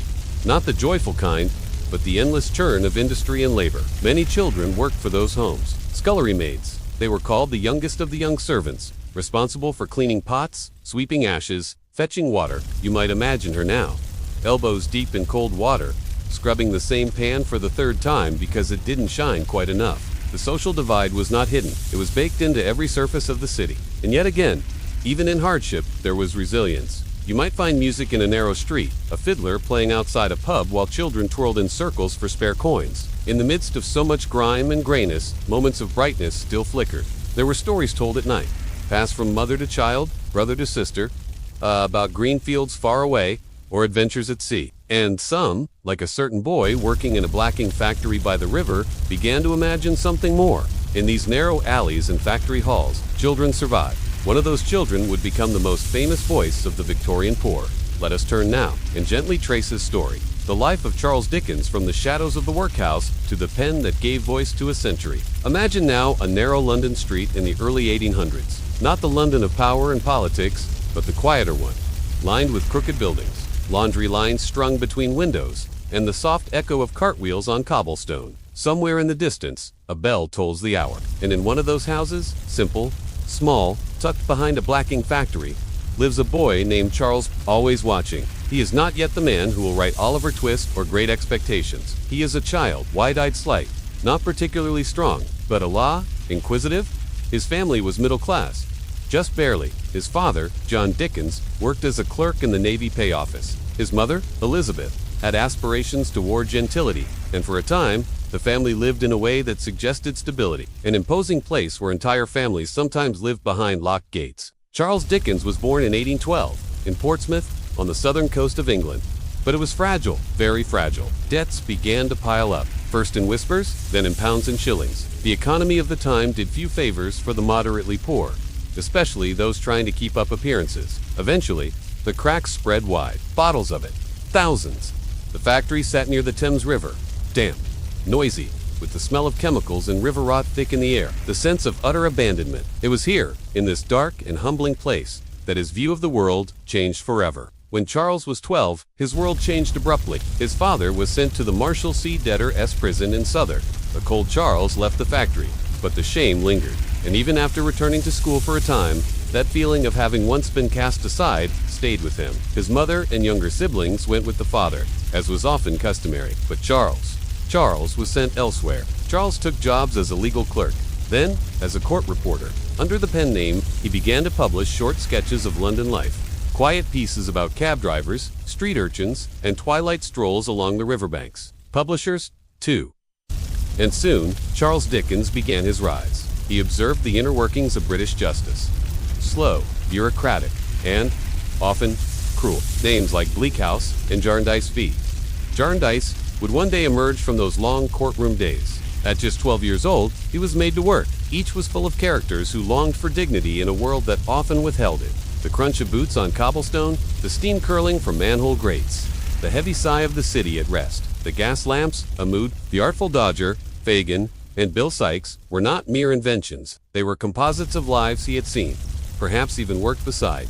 Demanding, complex, his personal life was not without shadows. His marriage became strained, his expectations high, yet through it all, he wrote, and in that fog, there are mysteries that remain unsolved. Compulsively, tirelessly, the boy in the blacking factory never entirely left him. In Bleak House, he skewered the snail-like pace of the English legal system, where people spent decades trapped in cases that resolved nothing. And in Our Mutual Friend, he explored how even death became commercialized. Through the business of scavenging and burial, and lamplit streets of London could either swallow someone whole or slowly shape them into something remarkable. He viewed the city as a living character, foggy, mysterious, at times cruel, but never still. He had risen from the soot-streaked streets of London to become a voice of a century. He was known to act them out in front of a mirror, testing their tone, their mannerisms, His memory was sharp, his imagination vivid, but it was his lived experience, the shadows of his childhood, that gave his stories such depth. A wearing down of human spirit, of identity, of hope, and so he wrote, not to shock, but to quietly reveal, to show the routines of hardship, the endurance in small joys, and the resilience found even in the most threadbare lives. Yet he kept writing, to the very end. His final novel, The Mystery of Edwin Drood, was never completed. He died mid-sentence, as if his mind simply slipped away into another foggy London evening, and walked with him, in spirit, into the swirling mystery of a city, haunted not only by hardship, but by shadows much darker still. The place was called Warren's Blacking Factory, and its job was simple: produce, boot polish. Charles labored alongside other children and men, sticking labels to pots, sealing wax, and boxing the goods. It was tedious, endless work. The light was dim, the hours long, the wages meek, though he sometimes dined with royalty and visited great estates. He often returned to simpler places, walking the streets, speaking to workers, and watching the river flow past the docks. For a child who once dreamed of becoming a gentleman, the fall was crushing. He later wrote, with surprising detachment, of the rats that scurried by his feet. The ache in his hands, he never forgot, never quite forgave. And yet, through his fiction, he preserved a world, the sounds of it, the smells, the rhythm of its voices. He gave us not a record of Victorian life, but a portrait of it, one drawn in compassion, memory, and quiet protest. Even as he aged and became something of a national treasure, beloved by readers, celebrated by critics, admired by fellow writers, he never fully separated himself from the world that shaped him, or perhaps the shivering Pip in Great Expectations, alone in a graveyard, imagining what life might become. These are not exaggerations, they are echoes, carefully rendered echoes, of people Dickens knew, or had been. He didn't always write their tales directly, but they filtered into his characters, layered, human, fallible, and enduring. Eventually, an inheritance allowed his father to repay his debts. He began to write, not at first for fame, but out of need. But it was journalism that pulled him towards storytelling. Readers noticed. By 1836, he published the Pickwick Papers, and with them found not just an audience, but a nation hungry for his stories. His tales were not just fiction, they were observations, remembrances, gentle indictments of a society that had allowed poverty to flourish in the shadows of wealth. Oliver Twist, written in 1837, gave a name and a face to the orphan child lost in the city's underbelly. His works became landmarks. Nicholas Nickleby, David Copperfield, Bleak House, Ludo Dorrit, each, in its own way, circled back to themes of abandonment, resilience, and the quiet strength of children and the poor. Dickens did not write quickly. He walked through the streets of London for hours, even late into the night, observing, imagining, storing details. He gave the fog a voice. His fame grew internationally. He toured America, gave readings, dined with dignitaries, and yet, he was often restless. When he died in 1870, Charles Dickens was laid to rest in Poets' Corner at Westminster Abbey, but in his works, in his pages, he never left the alleys behind. He carried them with him. The chimney boys, the flower girls, the coughing children outside factory doors. He gave them stories, names, dignity. And now, as we leave behind the man and return to the city he described so well, we find ourselves in fog once again. Let us walk slowly now into the next story. Though Charles Dickens achieved great literary success, his path remained intertwined with deep empathy for the forgotten, the discarded, and the quietly suffering. He visited prisons, walked through slums, listened to the stories of the poor, the mentally ill, the outcast. You may remember the character of Tiny Tim from A Christmas Carol. a child frail in health, but bright in spirit. In hard times, he criticized the reduction of children to numbers in classrooms and workers to units of labor. He sought injustice not as a dramatic event, but as a daily erosion. Dickens was also deeply fascinated by the way the city itself shaped people. How the alleys' writing process was unusual. He often paced as he composed, murmuring the dialogue of his characters aloud. And even as his fame brought wealth, he never quite grew comfortable in the world of the elite. He aged, his beard turned gray. His health declined, worn down by years of relentless output, stress, and travel. There is something poetic in that. Charles Dickens did not seek to be a historian. He did not collect statistics, nor did he set out to write with academic precision. As we move on now, it's worth pausing just for a moment to imagine that small boy walking home from the blacking factory, clothes stained, hands chapped, eyes lowered, and then imagine the man he became. Pen in hand, firelit room, shaping words that still whisper today. We now leave the writer behind. The unsolved case of Jack the Ripper tiptoed through fog, fear, and fascination. The case that still captures minds. Let the mist settle now. Imagine the streets darkening beneath layers of damp evening fog. Gas lamps flicker along narrow cobbled lanes, their light too soft to push back the encroaching shadows. The distant clatter of hooves from a passing hansom cab. Life here was dense and unsettled. Overcrowded tenements, broken windows, small shops shuttered early. The scent of coal smoke and refuse hung heavy in the air. The year is 1888. We are in Whitechapel, a district of East London where poverty presses in like the cold, and whispers carry farther than they should. Whitechapel at night had its own rhythm. Boots on whetstone, a drunkard's laugh echoing from an alley. Women, all living in the margins of society, were found lifeless in the early hours, their bodies left in such a state that even seasoned police officers were shaken. From street corner to pub, from butcher to seamstress, word by word. One woman found in Bucks Row, another in Hanbury Street, then Meter Square. One, written in red ink, signed Jack the Ripper, became infamous. Annie Chapman, Elizabeth Stride, Catherine Ada, Mary Jane Kelly.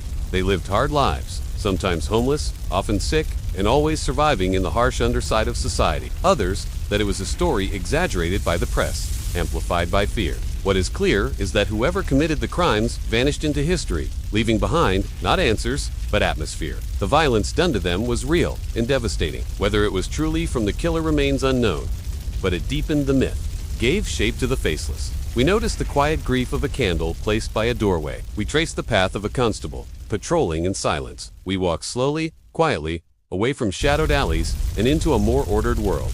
A convergence of poverty, labor, migration, and the endless churn of the Industrial Revolution. Citizens demanded more patrols. Leaflets were distributed with crude diagrams. Some blamed the police, others blamed immigrants, the press, or even the victims themselves. A harshness that echoed the societal divisions of the time. The overcrowded lodging houses with their narrow staircases and shared privates were filled with men and women from all over Britain and Europe, each seeking survival. For the vast majority of Londoners, the world did not stop. Women still lined up at soup kitchens. Carriages still rattled across cobblestones. Church bells still marked the passing hours. The rhythms of the city continued, even under the shadow of something unspeakable. Investigators, historians, novelists, and armchair detectives would revisit the case for generations, not because of its violence, but because of its shape. The shape of a question mark curling into mist. We leave behind the tension, the speculation, the shadows of Whitechapel. We return to a different part of the city, not east, but west. Not among the soot-streaked alleyways, but in drawing rooms lit by chandeliers and warmed by where the air is thick not with fear, but with the fragrance of tea and the rustle of silk. Dozens of suspects have been proposed, hundreds of books written, and still there is no clear answer. Some sewed shirts for pennies, others hawked fish or swept streets. Life was fragmented and anonymous. That anonymity, perhaps, helped the killer hide. All within the space of a few months. They questioned suspects, mapped locations, traced the faint threads of motive and movement. Even now, the term Ripper conjures more myth than man for the working poor who could not afford daily copies. Newsboys cried out the grisly details on street corners, their voices shrill against the drone of traffic and conversation. For the middle class, who devoured penny dreadfuls and crime novels, the Ripper case offered something both horrifying and oddly compelling. The killer, unknown and unseen, became a character in the public imagination. A dark figure stalking through a city already weighed down by coal dust and poverty. Not because we glorify what was done, but because the human mind seeks closure and recoils at the void. But forensic science as we know it did not yet exist. No fingerprints, no DNA, only instinct, witness statements, and crude sketches in fading ink. The city exhaled, unsure whether the nightmare was truly over or merely paused. Rumors circled for years afterward. Some said the killer fled to another country. Others believed he was institutionalized, or perhaps he died, his name lost to time. The violence was precise, swift, and unlike anything the city had seen. Chimneys puffed. Children sold newspapers with headlines they couldn't pronounce. The poor could not afford fear. Only routine. These officers, though diligent, had little to work with. The tools of modern criminal investigation did not yet exist. No photographs of suspects, no blood analysis, no citywide coordination. Merely routine. Questions asked in low voices, notes jotted down in dim candlelight, and long walks through neighborhoods where doors were often kept closed. The newspapers, never once to shy from sensation, gave him a name: Jack the Ripper. And in this fog, narrow world, an unease was building. That year, a series of brutal murders began. It is important to remember, here, that fear in Victorian London didn't move like wildfire. It moved slowly, like the fog. And yet, even as terror grew, life continued. Bakers opened shop before sunrise. The police investigation became a symbol of both progress and confusion. Detectives carried notebooks and war bowler hats. Hundreds of letters were sent to the police. Many faults, some mocking. The victims, often forgotten in popular retellings, were women with names, histories, and hardships. Mary Ann Nichols. But here, we do not dwell in the gore. We let the rain wash over the stone. The identity of the killer was never confirmed. Theories abounded. A mad doctor, a butcher, a foreigner, even royalty. Some believed it was a single person. That atmosphere thick with mystery, fear, and fascination. Never quite faded. It is the unknowing that lingers. And perhaps it always will. Because some stories, particularly those that live in fog, were never meant to be solved. Only whispered, pondered, and left gently behind. So now, as the mist rolls on and the gas lamps flicker toward morning, we leave Whitechapel behind. A world of symmetry, etiquette, and afternoon tea. Our next and final stop. You may imagine now the men who were tasked with solving the case. Detectives from Scotland Yard. Their heavy coats damp with rain, their boots clicking softly on slick flagstones. Whitechapel itself was not just a place, but a condition. In the weeks following each crime, public meetings were held. And all the while, the fog remained. Newspapers played a curious role. But beyond the headlines and the fear, there was a strange stillness. And then, the killings ceased. Just as suddenly as they began, they ended. No more bodies, no more letters. The Ripper murders left more than victims. They left behind a silence. A historical wound not fully closed. But perhaps that is why the case endures. And so now, we gently step away from the mystery. Because while some sipped from cracked mugs on narrow stoops, others were served with silver spoons on lace-draped tables. Let us follow now the clink of fine china, the gentle hum of chamber music, and enter the world of the Victorian elite. Afternoon tea with the elite crumpets, corsets, and conversation. Explore the world of drawing rooms and distant servants. Imagine a soft knock on an oak-paneled door. A maid, clad in crisp uniform, steps into a parlor where light filters through gauzy curtains. It is the late afternoon, the appointed hour when the upper classes of Victorian London gathered for a ritual both simple and significant. Afternoon tea, the drawing room is hushed. Cushioned chairs sit in perfect symmetry. It was an institution, a moment of performance and control. Among the elite, afternoon tea was not just about refreshment. It was about presence, about who was invited and who was not, about saying something without needing to raise one's voice. Every gesture, every word, every silence meant something. Even the way one held a cup, thumb and forefinger only. No pinkies out, despite the common myth. Could mark one as properly bred or not. These women, invisible during tea, rose before dawn and rarely left the house. Their lives were defined by bells and lists, by linens and shoes, by expectations never voiced directly, but always understood.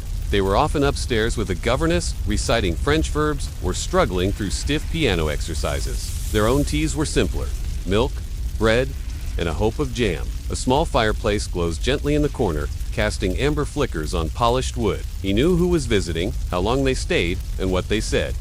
And yet, he spoke only when spoken to. A footman might stand near the wall, hands clasped behind his back. One might speak of a cousin's engagement, or the latest portrait unveiled at the Royal Academy. The lamplighters begin their slow walk through the streets.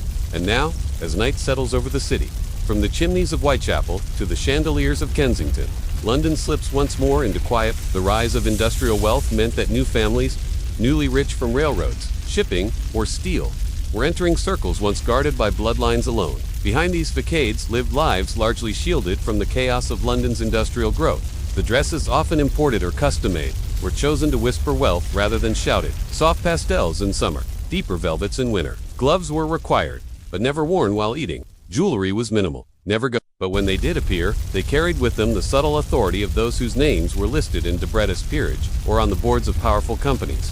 Their presence might quiet the room, but rarely changed its rhythm. The women continued, unfazed, adjusting to his presence like a piano player shifting keys. A single brooch or pendant might hint at a family connection or a fashionable alliance. Essential, but never center stage. In country houses, it might be taken in a sunlit conservatory, with birdsong filtering through glass and trailing vines. During the London season, that carefully orchestrated stretch of balls, operas, and introductions. Tea became a staging ground, where young debutantes were quietly assessed and potential alliances quietly considered. The butler, tall and unreadable, ensured the tea tray arrived on time, its silver teapot gleaming, the lemon slices arranged like petals, a gesture learned from a governess rather than a grandmother. All noted silently, judged politely. Behind him, the housekeeper coordinated the unseen mechanics. Which cakes were fresh, which linens were suitable, which footman had forgotten to polish his boots, about charities, about reform, about suffrage. A few began to write, to publish essays, to correspond with thinkers and politicians. Tea became, for some, a setting for quiet revolution. The crumpets are gone. The jam spoon rests on its saucer. The fire has settled into soft coals. For the upper-class woman, the afternoon was her time. Between the morning's correspondence and the evening's more formal entertainments, gas lamps flicker on one by one, and somewhere across the city, another kind of tea is being poured. Simpler, hurried, taken standing up by someone who could never afford silk or bone china. In more modest ones, though still rich by most standards, the offerings were simpler. Still, no matter the home, the ritual remained the same. Order, presentation, restraint. Not all who sat in drawing rooms were born to them. A time to display her refinement, her taste, and, subtly, her social power. Coal smoke rarely seeped through the thick velvet curtains here. Afternoon tea, like so many rituals of the time, served as both a pleasure and a performance, reinforcing the rules, even as it provided brief escape. These were the daughters of men who built factories or owned newspapers, now marrying into older, titled families in need of new money to support old estates. Noise was filtered through brick and lace. In these rarefied homes, time itself seemed to move slower, dictated not by factory bells but by the clinking of silver and the rustle of skirts over polished floors. Some were accepted, others were merely tolerated. Afternoon tea became a stage for this subtle social theater, where old names and new money danced a careful waltz around each other. They could admire a novel, but not debate its themes too passionately. They could discuss a political development, provided their tone remained speculative, not assertive. Their true power lay in influence, in nudging decisions, in arranging marriages, in guiding their children's futures, all while seeming to simply pour tea and smile. It was guarded, and for many, that predictability was a kind of comfort. What she wore mattered more. A woman might remark on a new French fashion, her fingers adjusting the lace at her wrist. The clocks ticked on, a world of manners and masks, of whispered judgments and rehearsed charm. A world where a well-timed compliment could carry as much weight as a business deal, and where silence itself could speak volumes. The silver tarnished slightly between polishings. A gentleman, if present, would likely speak little. Afternoon tea was the woman's domain, a rare space where feminine authority was quietly respected. A maid would carry the tray, with scones, jam, and cucumber sandwiches, always placed with care, never rushed. Each bite was taken slowly. Each sip cooled on its own. There is a low table, perhaps mahogany or walnut, carefully laid with porcelain cups, silver tongs, and thinly sliced bread and butter. The hostess, always the hostess, arranges herself with practiced ease, her corset tightened just enough, her voice held at that precise register between pleasant and polite. Tea, introduced to Britain in earlier centuries, had by the mid-19th century become more than a drink. Servants moved quietly, unnoticed, the same way a clock ticks in the background of a familiar room. Conversation was often light, not too revealing. Behind the calm exterior, though, was a structure as rigid as any military drill. Everything had a place, and just beyond the doors of this polished world, others labored to keep it afloat. Beneath the drawing rooms were the sculleries and kitchens, often humid and loud, where maids in soiled aprons peeled potatoes and scrubbed pans.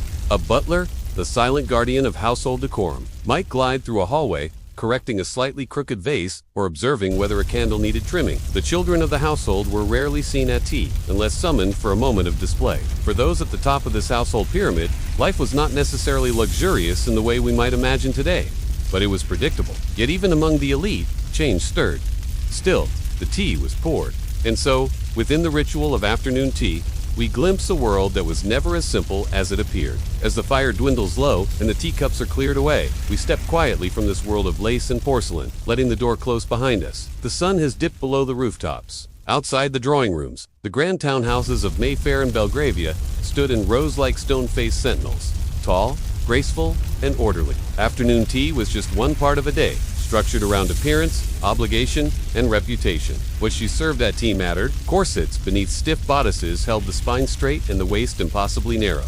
And yet, for all its elegance, the role of a lady in Victorian society was tightly confined. Women were expected to master conversation, to be well-read, but never too opinionated. For the men of this world, the afternoon was often spent elsewhere, in clubs, offices, or studies. Servants remained shadows in this world. A lady's maid might have spent hours preparing the hostesses, hair-heated tongs, pins, oils, brushes, only to disappear before the first guest arrived. In grander houses, a chef might be French, and the scones flecked with orange zest. There were variations, of course. On Sundays, tea might follow a slow walk in Hyde Park, parasols bobbing above gloved hands. Even in its stillness, afternoon tea was a mechanism, a soft engine of the social order. And yet, many elite women, especially by the later decades of the Victorian era, had learned how to perform this life, their fathers having risen through trade, shipping, railroads. Thus, the lace and linen often hid tensions, an accent that lingered too strongly, a fabric just slightly out of date.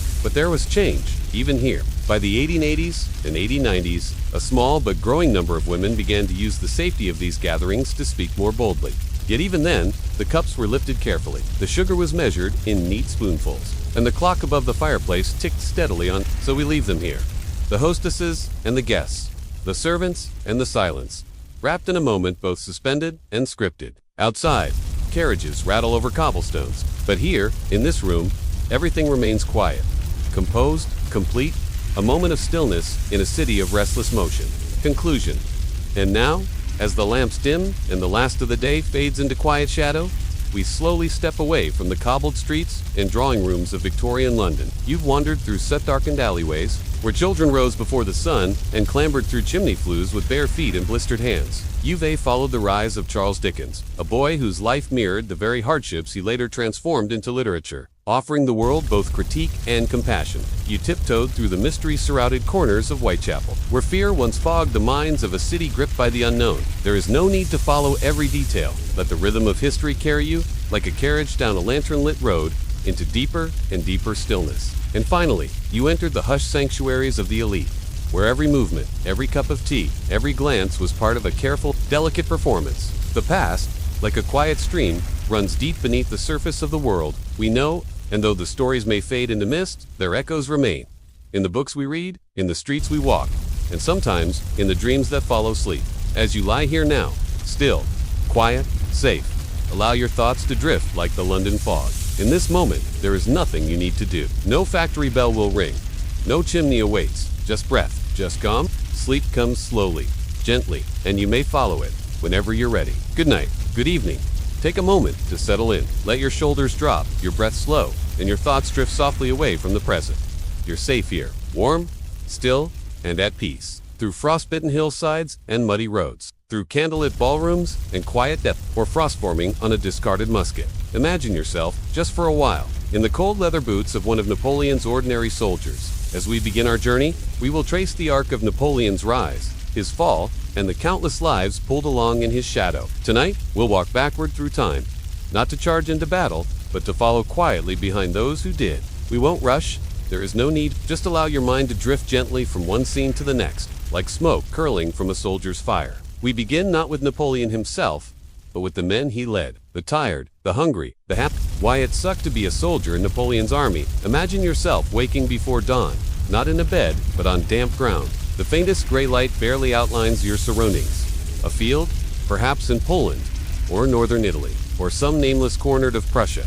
Your blanket, if you have one, is stiff with frost, and your stomach is hollow. But behind the famous battles and brilliant tactics, there was the soldier's life. Long marshes, tattered uniforms, and the cold indifference of weather, hunger, and war. You are one of hundreds of thousands who marched for Napoleon Bonaparte. Some did so out of duty, others from desperation. A musket, a cartridge box, a haversack of bread, perhaps some dried beans, a tin mess kit. It was one of endless movement. They marched, then they stopped, then marched again. Mud caked to their legs, rain soaked their packs. Some were young, 15, 16 years old. Others were hardened veterans of half a dozen campaigns. All of them were tired. Dysentery, typhus, and cholera swept through the camps as frequently as enemy fire. Soldiers were not given left and right boots. They were both identical, and they were expected to mold them with wear, a kind of structure that gave rhythm to their suffering. The men would sit around fires if they could manage to light them. They would sing, sometimes quietly, rough voices in old dialects. A bit of bread passed between friends. Some wrote letters home, though few could write well. Others simply stared into the smoke. Officers, some noble, some self-made, barked commands, kept formations tight, and ensured that discipline was maintained. Even when spirits sagged, these flickers of humanity held them together through the worst of it. Imagine that, marching 20, 30 miles a day, every day, across terrain that shifted from dust to mud to ice. But the soldier, bent beneath his pack, could only think of the next step, and then the one after that. Fold your blanket, shoulder your musket, and march again. But tonight, we remember the feet that carried history forward, blister by blister, through snow and smoke, with bleeding blisters and no spare socks, and a uniform that may have already passed through 2 or 3 previous owners. The famous blue coat of the French line infantry was often too thin for winter, too heavy for summer, and rarely fit. Hardtack, a dense, dry biscuit, was common. Often when there was meat, it was usually salted, tough, and long past fresh. Many soldiers foraged, stealing chickens, potatoes, even grass or bark if it came to that. But nearly all, at some point, felt the quiet, aching realization. This life was not what they'd expected. The Napoleonic Wars swept across Europe for over a decade, involving nearly every major power. The typical infantryman, especially in Napoleon's Grande, carried everything he owned on his back.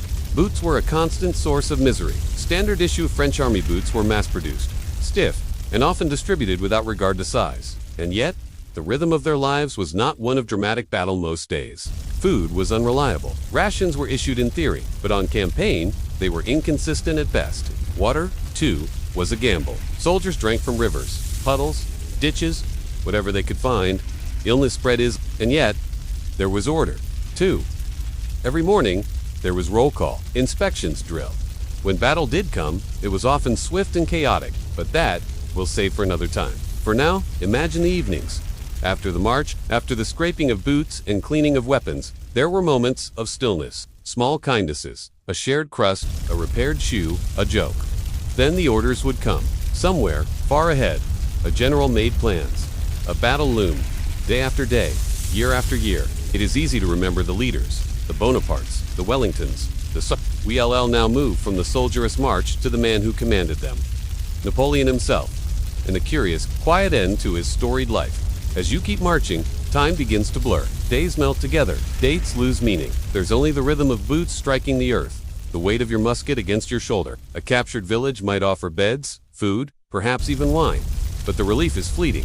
Soon, the horn sounds, the boots are laced, and the road stretches on, and the distant, steady voice of a commander cutting through the wind. Occasionally, there are small rewards, but often, when it's spoken about, it's done at a distance. Only numb feet, cracked hands, and the hollow ache of hunger. A warm memory of a spring morning somewhere in the French countryside. Soldiers would laugh when they could. They sang old songs. They told the same stories over and over. Nicknames were given, jokes passed around the fire. These fragile rituals held them together. The last threads of normalcy. A soldier who wandered too far might find himself whipped, imprisoned, or worse. The iron discipline of the Grande kept it moving, but at great cost. Temperatures dropped so low, they stripped the breath from your lungs. If he was lucky enough to return, he might find his village unchanged, but his heart different. Some came back with medals. Most came back with silence. They had seen too much. Their stories were told in glances, not words. For many, it was their only way to see the world beyond their village. They were only brushed with history. The thin military coats provided little protection. Soldiers died in their sleep. Horses froze standing. Cannon wheels cracked and shattered. A man might fight in 4 or 5 campaigns and never once see a true victory. Only a new town, a new field, another march, another loss. And those who survived simply marched on. Let us pause here, quietly, and imagine it more intimately. The soaked bandages, the cracked boots, the frostbitten fingers, the ache in the stomach that never quite went away. The roads were quiet, except for the crunch of ice underfoot, the creak of wood, and the muffled coughs of men trying not to fall behind. And why some believe it wasn't nature that took them. And then, there was Russia. The Russian campaign remains one of the most infamous disasters in military history. Letters were written in shaky hands, sometimes never delivered. These mundane acts, repeated quietly day after day, became sacred in their own way. The snow began to fall, not in a majestic way, but in silence. Unbroken, unfeeling. The dead were often left where they fell, blanketed by snow, quickly forgotten in the forward push. There was no heroic music, no grand speeches. Yet still, there was hope. A letter from home, a rumor of retreat. When not marching, life in camp had its own rhythm. Socks were dried near flames, uniforms patched by candlelight. Dice rolled across, mess kits, but fear was never far. Not fear of the enemy, necessarily, but of disease, of hunger, of punishment. Desertion was common and harshly punished, and yet, many still felt pride. To wear the imperial blue, to carry Napoleon's eagle, to be part of something so vast. But this glory was a thin veil, stretched over a much colder truth. Sores on feet, broken rations, sleepless nights. And if he returned, today, when we hear of great battles and brilliant generals, it's easy to forget the millions of quiet miseries that built their empires. These were the men who made history. Not in the halls of power, but in the mud, the snow, the endless road stretching ahead. And now, as our march slows to a pause, we turn our gaze to the man who led them. Not from the front lines, but from a place of vision, ambition, and ultimately, exile. In our next segment, we'll step quietly into the dim rooms of Napoleon's final days and explore the enduring mystery of how exactly he died. The strange death of Napoleon, stomach cancer, or British plot. Imagine yourself on a small windblown island in the middle of the South Atlantic. The year is 1821. The sea is calm today, though the sky remains clouded, as it often does. You hear the distant cry of seabirds and the soft murmur of waves breaking against the jagged volcanic shore. This is St. Helena, a remote outpost, far from the world of Parisian ballrooms or the roar of European battlefields. His once brilliant eyes, now dulled, his stride uncertain, his once sharp mind drifting between past victories and present decay. His health had been failing for months, perhaps years, and it is here that Napoleon Bonaparte, once Emperor of the French, spends his final days. He walked in the gardens when he could, always under the watchful gaze of his British captors. Sometimes he played cards or stared silently out to sea. Stress, maybe a tropical condition, they treated him as best they could, though medicine in the early 19th century was, at best, a matter of guesswork and hope. The food was poor, the air was wet, and the walls, he often said, seemed to close in a little more each day. Arsenic was common in wallpapers, inks, even medicines of the time. Could the damp conditions of Longwood have caused chemicals to seep into his system over time, but just enough to weaken, confuse, and finally undo the former emperor? After all, Napoleon remained a potent symbol to his followers. Keeping him alive, even in exile, meant keeping the legend burning. It's difficult to imagine. The man who once held much of Europe in his grasp, now confined to a modest home called Longwood House. Was it possible, they wondered, that Montholon had been paid, or had his own reasons, to hasten the emperor's end? He complained often of stomach pains, sharp, burning sensations that came and went. It was a symbolic cage, chosen carefully by the British, not merely for its The winds howled through gaps in the walls. One can imagine the musty scent that lingered in the halls, a blend of mildew, old books, and overcooked food. But within these walls, loyalties grew strained. Some, like General Bertrand, remained loyal until the end. Others, like Count Montholon, inspired unease, even during Napoleon's lifetime. It was Montholon, curiously, who took over much of the food preparation, and it was Montholon who was often alone with the emperor, attending to matters personal and medical.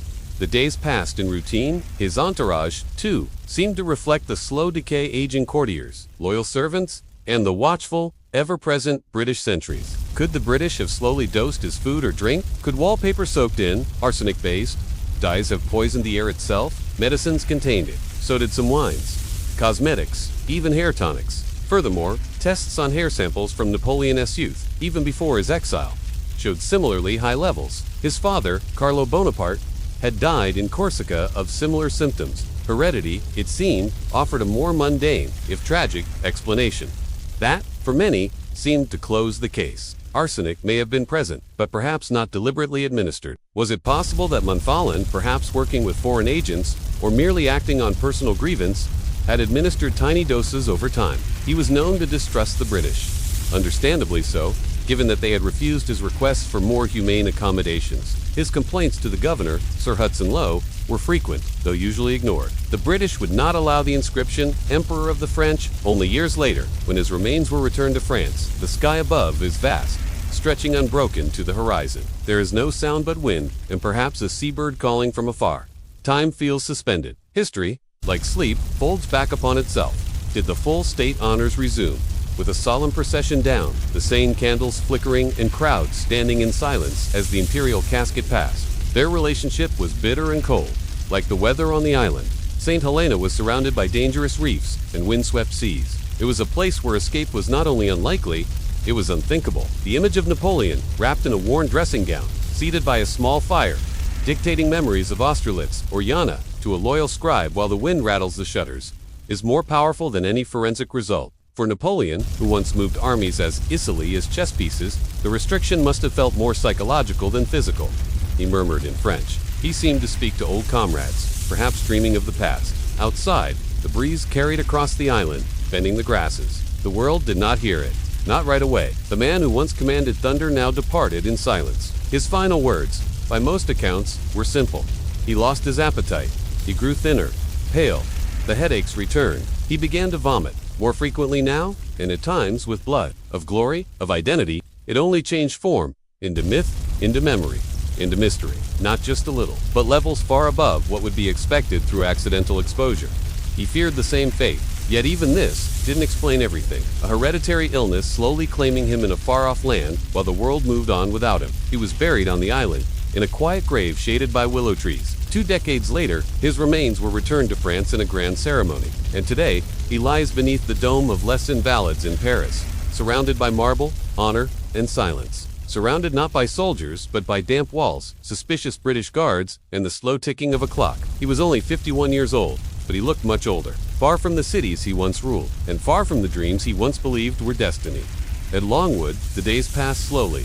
He wrote letters. He dictated his memoirs. It was in this gray, remote place that his illness worsened. The British doctors attending him offered their opinions. Ulcers. Perhaps Napoleon, for his part, suspected something darker. He often spoke of a family curse.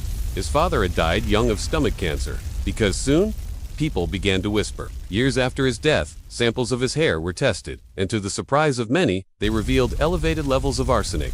Or was something else at play? Some speculated a British plot. What if, they said quietly, the guards or doctors had slowly poisoned him?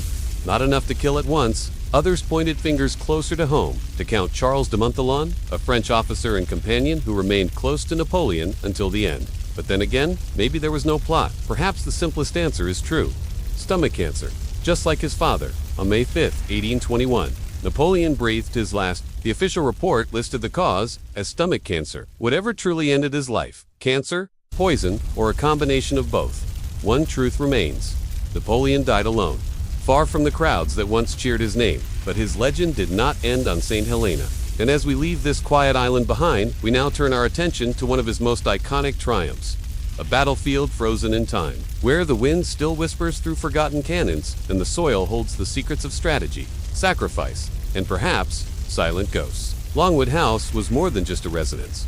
The house itself was poorly insulated and perpetually damp. The wallpaper curled at the corners. Mold crept across ceilings. Rain leaked in through warped shutters. Among his small inner circle were men who had followed him from glory to exile. Napoleon himself grew paranoid at times, speaking cryptically of being undone from within. Then there was the matter of arsenic. In the 1960s, researchers tested strands of Napoleon's hair, some preserved in family collections, others kept by former attendants, and found elevated levels of arsenic. This sparked a wave of conspiracy theories, ranging from the plausible to the fantastical.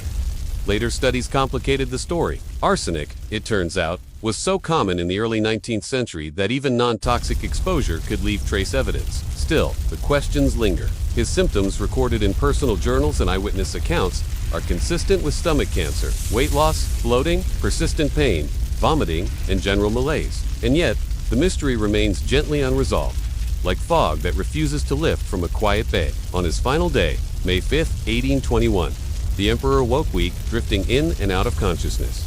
Prince TTD, Franz Ami, head of the army, words not of exile, but of the past. He died quietly, just after sunset. His funeral was modest, though those present said it was dignified. He was buried under a simple gravestone. Today, as you lie quietly listening, imagine yourself standing near that original grave on St. Helena. The willows sway gently, and as the mysteries of Napoleon's death settle softly in your mind, we now prepare to revisit the moment of his greatest triumph. A battle not of mystery, but of brilliance.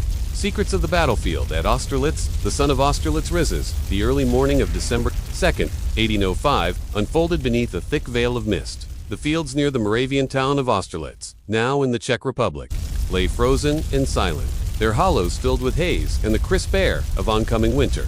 Imagine yourself standing there. All around soldiers murmur softly, adjusting uniforms, checking rifles and sabers, stamping their feet for warmth. It was also a masterclass in misdirection, terrain, exploitation, and timing. For historians and military scholars, it is a moment of near perfection in battlefield strategy. But for us tonight, it is also a place of whispers, forgotten footprints, and secrets hidden beneath the soil. A few fires flicker low, casting a faint amber glow on dark gray. The morning light is pale, struggling to cut through the fog, but it is rising, and with it, the legend of Napoleon Bonaparte. The grass beneath your boots is brittle with frost. The breath you exhale drifts in front of you like a thin cloud.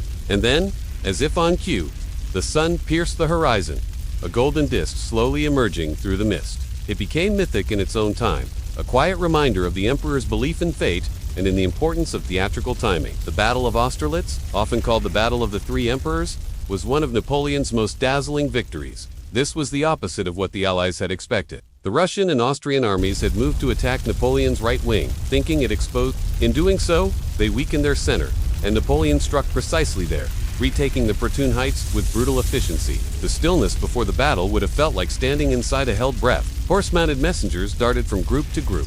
The soundscape would have changed. The low thump of distant cannon, the cries of officers, the eerie rhythm of marching feet crunching on frost. The names of generals are carved in marble and etched into books.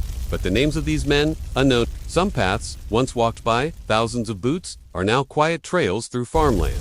The cold air, the rising sun, the hills glowing faintly with golden light, a world poised between chaos and silence, and a young emperor watching from horseback, knowing in that moment that he had shaped history. Trees that bore witness to cannon fire now sway gently in the wind, their bark scarred but alive. And yet, they remain as part of the landscape itself. Most were poor, pressed into service by necessity or duty.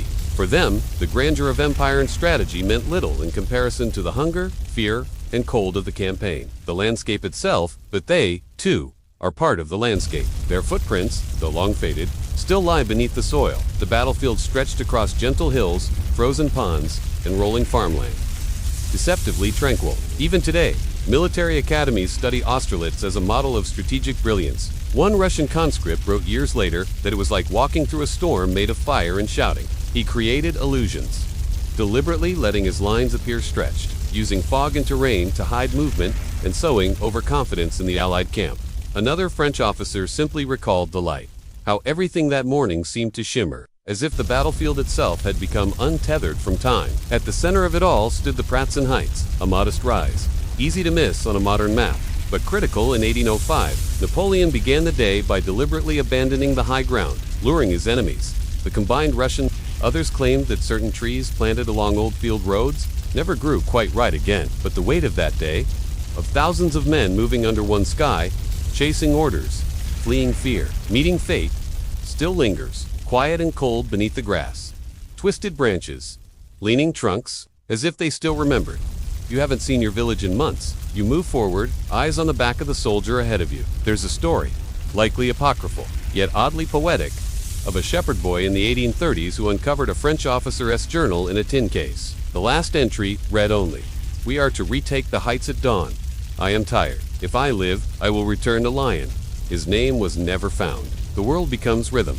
Step, step, breath. The wind is sharp, cutting across the open fields, and the smoke from early volleys hangs low, clinging to your skin. You're not entirely sure where you are, just that an officer has told you to keep walking, keep carrying your musket, and to be ready when the trumpet sounds. In the days and weeks that followed, mass graves were dug, abandoned weapons were collected, and the local villagers, peasants who had watched the armies arrive and depart, were left with a changed landscape. In Austrian armies, into believing he had made a grave tactical error. It was not an error, it was a trap. From your position in the fog, you would have seen regiments shifting, almost like pieces of a puzzle being rearranged.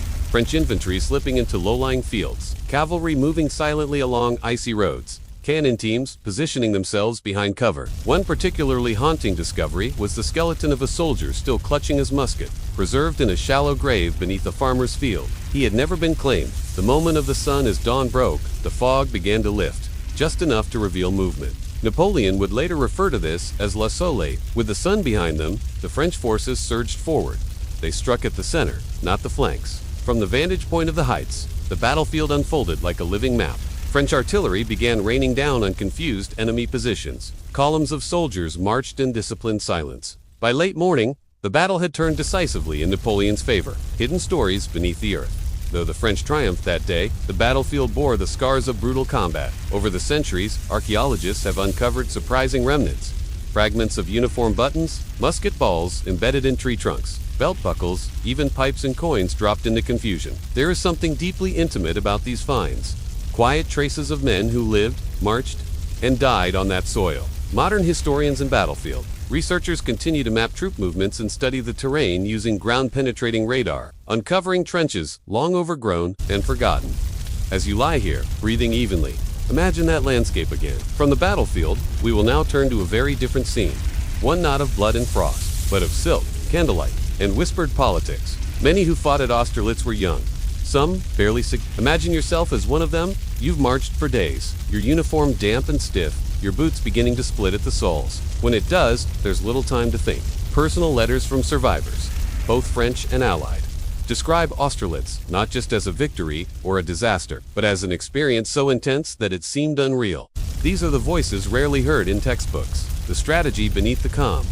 While many generals of the era relied on brute force or outdated tactics, Napoleon understood the psychology of his opponents. His use of interior lines, that is, keeping his army compact while forcing the enemy to spread out, allowed for rapid response and concentrated power. But for our purposes tonight, the battlefield is more than a diagram. It is a quiet reminder that history, even at its most calculated, is lived through by individuals, many of whom were simply trying to survive. The relics left behind in the years after the battle. Travelers sometimes came across strange finds in the fields. Rusted sabers, dented canteens, a glove half buried near a frozen pond. Local folklore, too, grew around the battlefield. Some said that on cold mornings, if you stood near the Pratzen Heights before sunrise, you could hear distant hoofbeats. And whether or not one believes in such tales, they reflect a deeper truth. The past leaves an echo. The cannon may have fallen silent, the bones may be long buried. Inside the ballroom of the French Empire, where the silk rustled and politics danced quietly behind every smile. As the soldiers of Napoleon's army marched through mud and snow, slept on straw, and fought beneath cold skies, a different kind of world flickered to life in the candlelit salons of Paris. Imagine yourself stepping quietly into one of those salons. The doors open, and a gentle warmth greets you. The soft glow of chandeliers reflected in polished floors, a subtle mixture of perfumes, beeswax, and flower water hanging in the air. Beyond the marble entryway, people gathered, speaking in hushed tones, laughter curling through the room like smoke. Silk skirts rustled like whispers, gloves are adjusted, fans open with small, controlled It is a world entirely unlike the battlefield. Here, everything is a performance, not of violence, but of a ritual of elegance. The French Empire under Napoleon was more than military conquest. It was a reinvention of power. Gone was the Bourbon court with its elaborate ancien rules. The rooms are immense, their ceilings painted with mythological scenes. Music hums softly from a corner where a quartet plays a gentle waltz. But in its place, a new kind of elite emerged. A fusion of aristocrats, generals, bankers, and ambitious newcomers. And nothing showcased this new social order quite like the imperial ball. You might find yourself in the Palais des Tuileries, once a royal residence, now transformed into a symbol of Bonaparte's reign. They don't speak much, they don't need to. Their eyes do the work. A deliberately daring neckline, a knowing smile exchanged behind a feathered fan. Conversation was polite, but layered. When someone said, "I hear your husband has taken up a new post in the South," it could mean admiration or warning. Women wore dresses of fine muslin that clung to the figure and floated just above the ankle. A guest's presence or conspicuous absence might echo across the ballroom for weeks. Hair was twisted into elegant coils, sometimes adorned with laurel combs. For men, the uniform, military or civil, became a language of rank and favor. Every glance, every turn, every carefully timed pause between movements is a line in a conversation too subtle for words. His wife Josephine, by contrast, was a radiant figure in these rooms. graceful, refined, and fluent in the language of court charm. She wore dresses that set trends across Europe and carried herself with an ease that made others both adore and envy her. And yet, whether wrapped in wool on a frozen plain or silk beneath crystal chandeliers, all who lived within it shared one thing in common. The atmosphere grew more rigid, more strategic. Laughter became more careful. And though the music still played, the echo of her absence whispered in the quieter corners. A young woman in a pale blue gown steps lightly across the parquet floor, led by a man whose uniform glints faintly with gold braid. Yet it was gaining favor, and those willing to adopt it signaled something important. Alignment with the modern, the imperial, it is choreography, both literal and political. And yet, beneath the calm ritual of the dance, ambitions move as restlessly as soldiers in formation. Court fashion and quiet rebellion, a declaration of where you stood in this constantly shifting empire. And beyond the high windows, the city? Paris, breathing slowly beneath the stars, unaware of the intrigues, dancing behind velvet curtains. Harps, violins, flutes, their soft harmonies filling the high ceilinged room like warm fog. A few sat against the walls, fans resting in their laps, heads tilted in half-sleep as the final dances began. The air cooled, outside a coach waited with horses snorting gently in the dark. Frost curled on the glass panes. The scent of beeswax mingled now with faint traces of sweat and fading perfume. The atmosphere, once bright with chatter and energy, softened into something more drowsy, almost suspended. No applause, no recognition, just the ongoing rhythm that held the evening together. One lilting note at a time, of influence, of proximity to power. The people outside Paris, peasants, farmers, the recently conscripted, watched the capital with a mixture of awe and growing bitterness. But outside the frame of that mirror, the future approached on heavy boots. Bread was expensive. Sons were vanishing into distant campaigns. Letters home often stopped arriving. Who you danced with? Who invited you to speak? Who offered you a seat? Even who you stood beside when watching others. All were cued, readable by those trained to see. In the steady tick of power expressed through fashion, food, music, and gloved fingertips brushing lightly in a dance, the gossip would begin anew tomorrow. And with it, more letters sent, more positions jockeyed, more glances exchanged across crowded rooms. The empire, after all, had to appear seamless, even as it wobbled, quietly, beneath the weight of war and unrest. The fashion of the empire was, at a glance, simple and neoclassical, inspired by ancient Rome and Greece. But even within these rules, there were quiet forms of rebellion, a ribbon in the wrong color, and stormy fields, two quiet plots and polished floors. And ease your mind toward rest. Just say at court, every detail could carry meaning. A misplaced brooch might suggest political alignment. Even the refreshments were coded. A guest might be served champagne, or not, based on their standing. Napoleon and Josephine. Shadows. At the edge of the dance, Napoleon himself rarely danced, though his presence hovered over every gathering. Yet even she was not secure. Their relationship, passionate, political, and ultimately tragic, left its trace on the very air of these salons. In later years, when Josephine was cast aside for reasons of state, the ballroom changed. The hidden servants, the distant murmurs for every guest gliding through the light, there were dozens more moving in shadow. Footmen with soft shoes, carrying trays, seamstresses waiting in attics to make last-minute repairs. Musicians instructed not to speak, only to play. In the kitchens, cooks debated politics quietly while preparing delicate pastries. In the corridors, guards stood like statues. From the battlefield at Austerlitz to the drawing rooms of Paris, the empire stretched wide. They moved through a world shaped by power, either chasing it, serving it, or surviving it. The language of dance, and the politics beneath it as you observe the elegant figures spinning slowly across the marble floors. It becomes clear. This is not just socializing. The waltz, a newer arrival from Austria, was still seen by some as too intimate, too bold.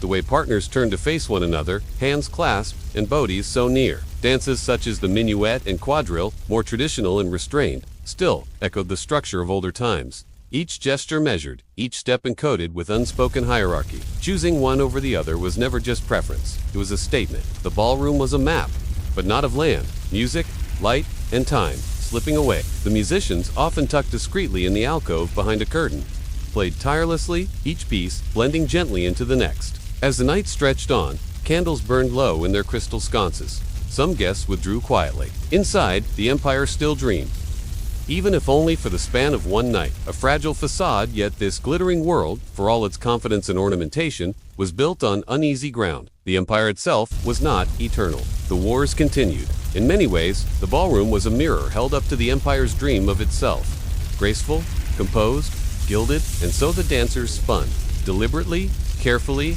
gracefully, across floors that gleamed but creaked just slightly beneath them. As the final notes of the evening's music faded and the candles were gently extinguished, one by one, the illusion of the night dissolved. The gowns would be hung, the uniforms folded. And yet, if you listen closely in the quiet afterward, there is something almost comforting in the ritual of it all. The Empire, for a moment, held its breath and believed it was eternal. But time does not. Waltz its. And now, as we leave behind the warm lights of the drawing rooms and return to the present, let us step gently into reflection. Let me offer you now the calming conclusion, where we gently draw together all we've seen, from child soldiers, echoes of footsteps and candlelight. And now, dear listener, the sounds of that world grow faint. The tramp of boots across frozen fields, the scratch of quill on exile's paper, the murmur of officers at the soft sweep of silk gowns on polished parquet floors. All of it recedes, like mist thinning at dawn. We've walked beside the tired soldier in Napoleon's army, shivering in his threadbare coat as frost gathered on his eyelashes. We've sat quietly by the emperor's bedside, watching his breath slow in the dim, humid air of St. Helena. We've traced the frozen paths of battlefields and wandered through candlelit salons where the privileged danced and plotted, only half aware of the tremors under their feet. History, as always, is a patchwork of the ordinary and the immense, of weary feet and grand declarations, of soup gone cold and empires rising. In that strange stillness of the past, where everything has already happened and nothing can be changed, there is a kind of comfort, of whispers in parlors and thunder at the gates. And yet, no one hurries there. No one waits for answers. The letters are already written. Even when it ends in exile or in silence, the boots already worn thin, the dances already danced. You may find, as many do, that there's something soothing in this quiet certainty, in knowing how each thread ties off, how the story settles into place, even when it's complicated or painful. The battlefields are green with grass again. Tonight, you've wandered through a century built on ambition and ash. But now, you are here, in your own bed, warm, safe, untouched by marching orders or palace intrigues. The empire has long since crumbled, and the ballroom is empty, its chandeliers long cold. Only the memory remains. Let the past recede, let your breath slow, and memories, especially the quiet ones, make for soft company as sleep draws near. So, close your eyes if you haven't already, and rest now, with history watching gently from the dark. Until next time, good night.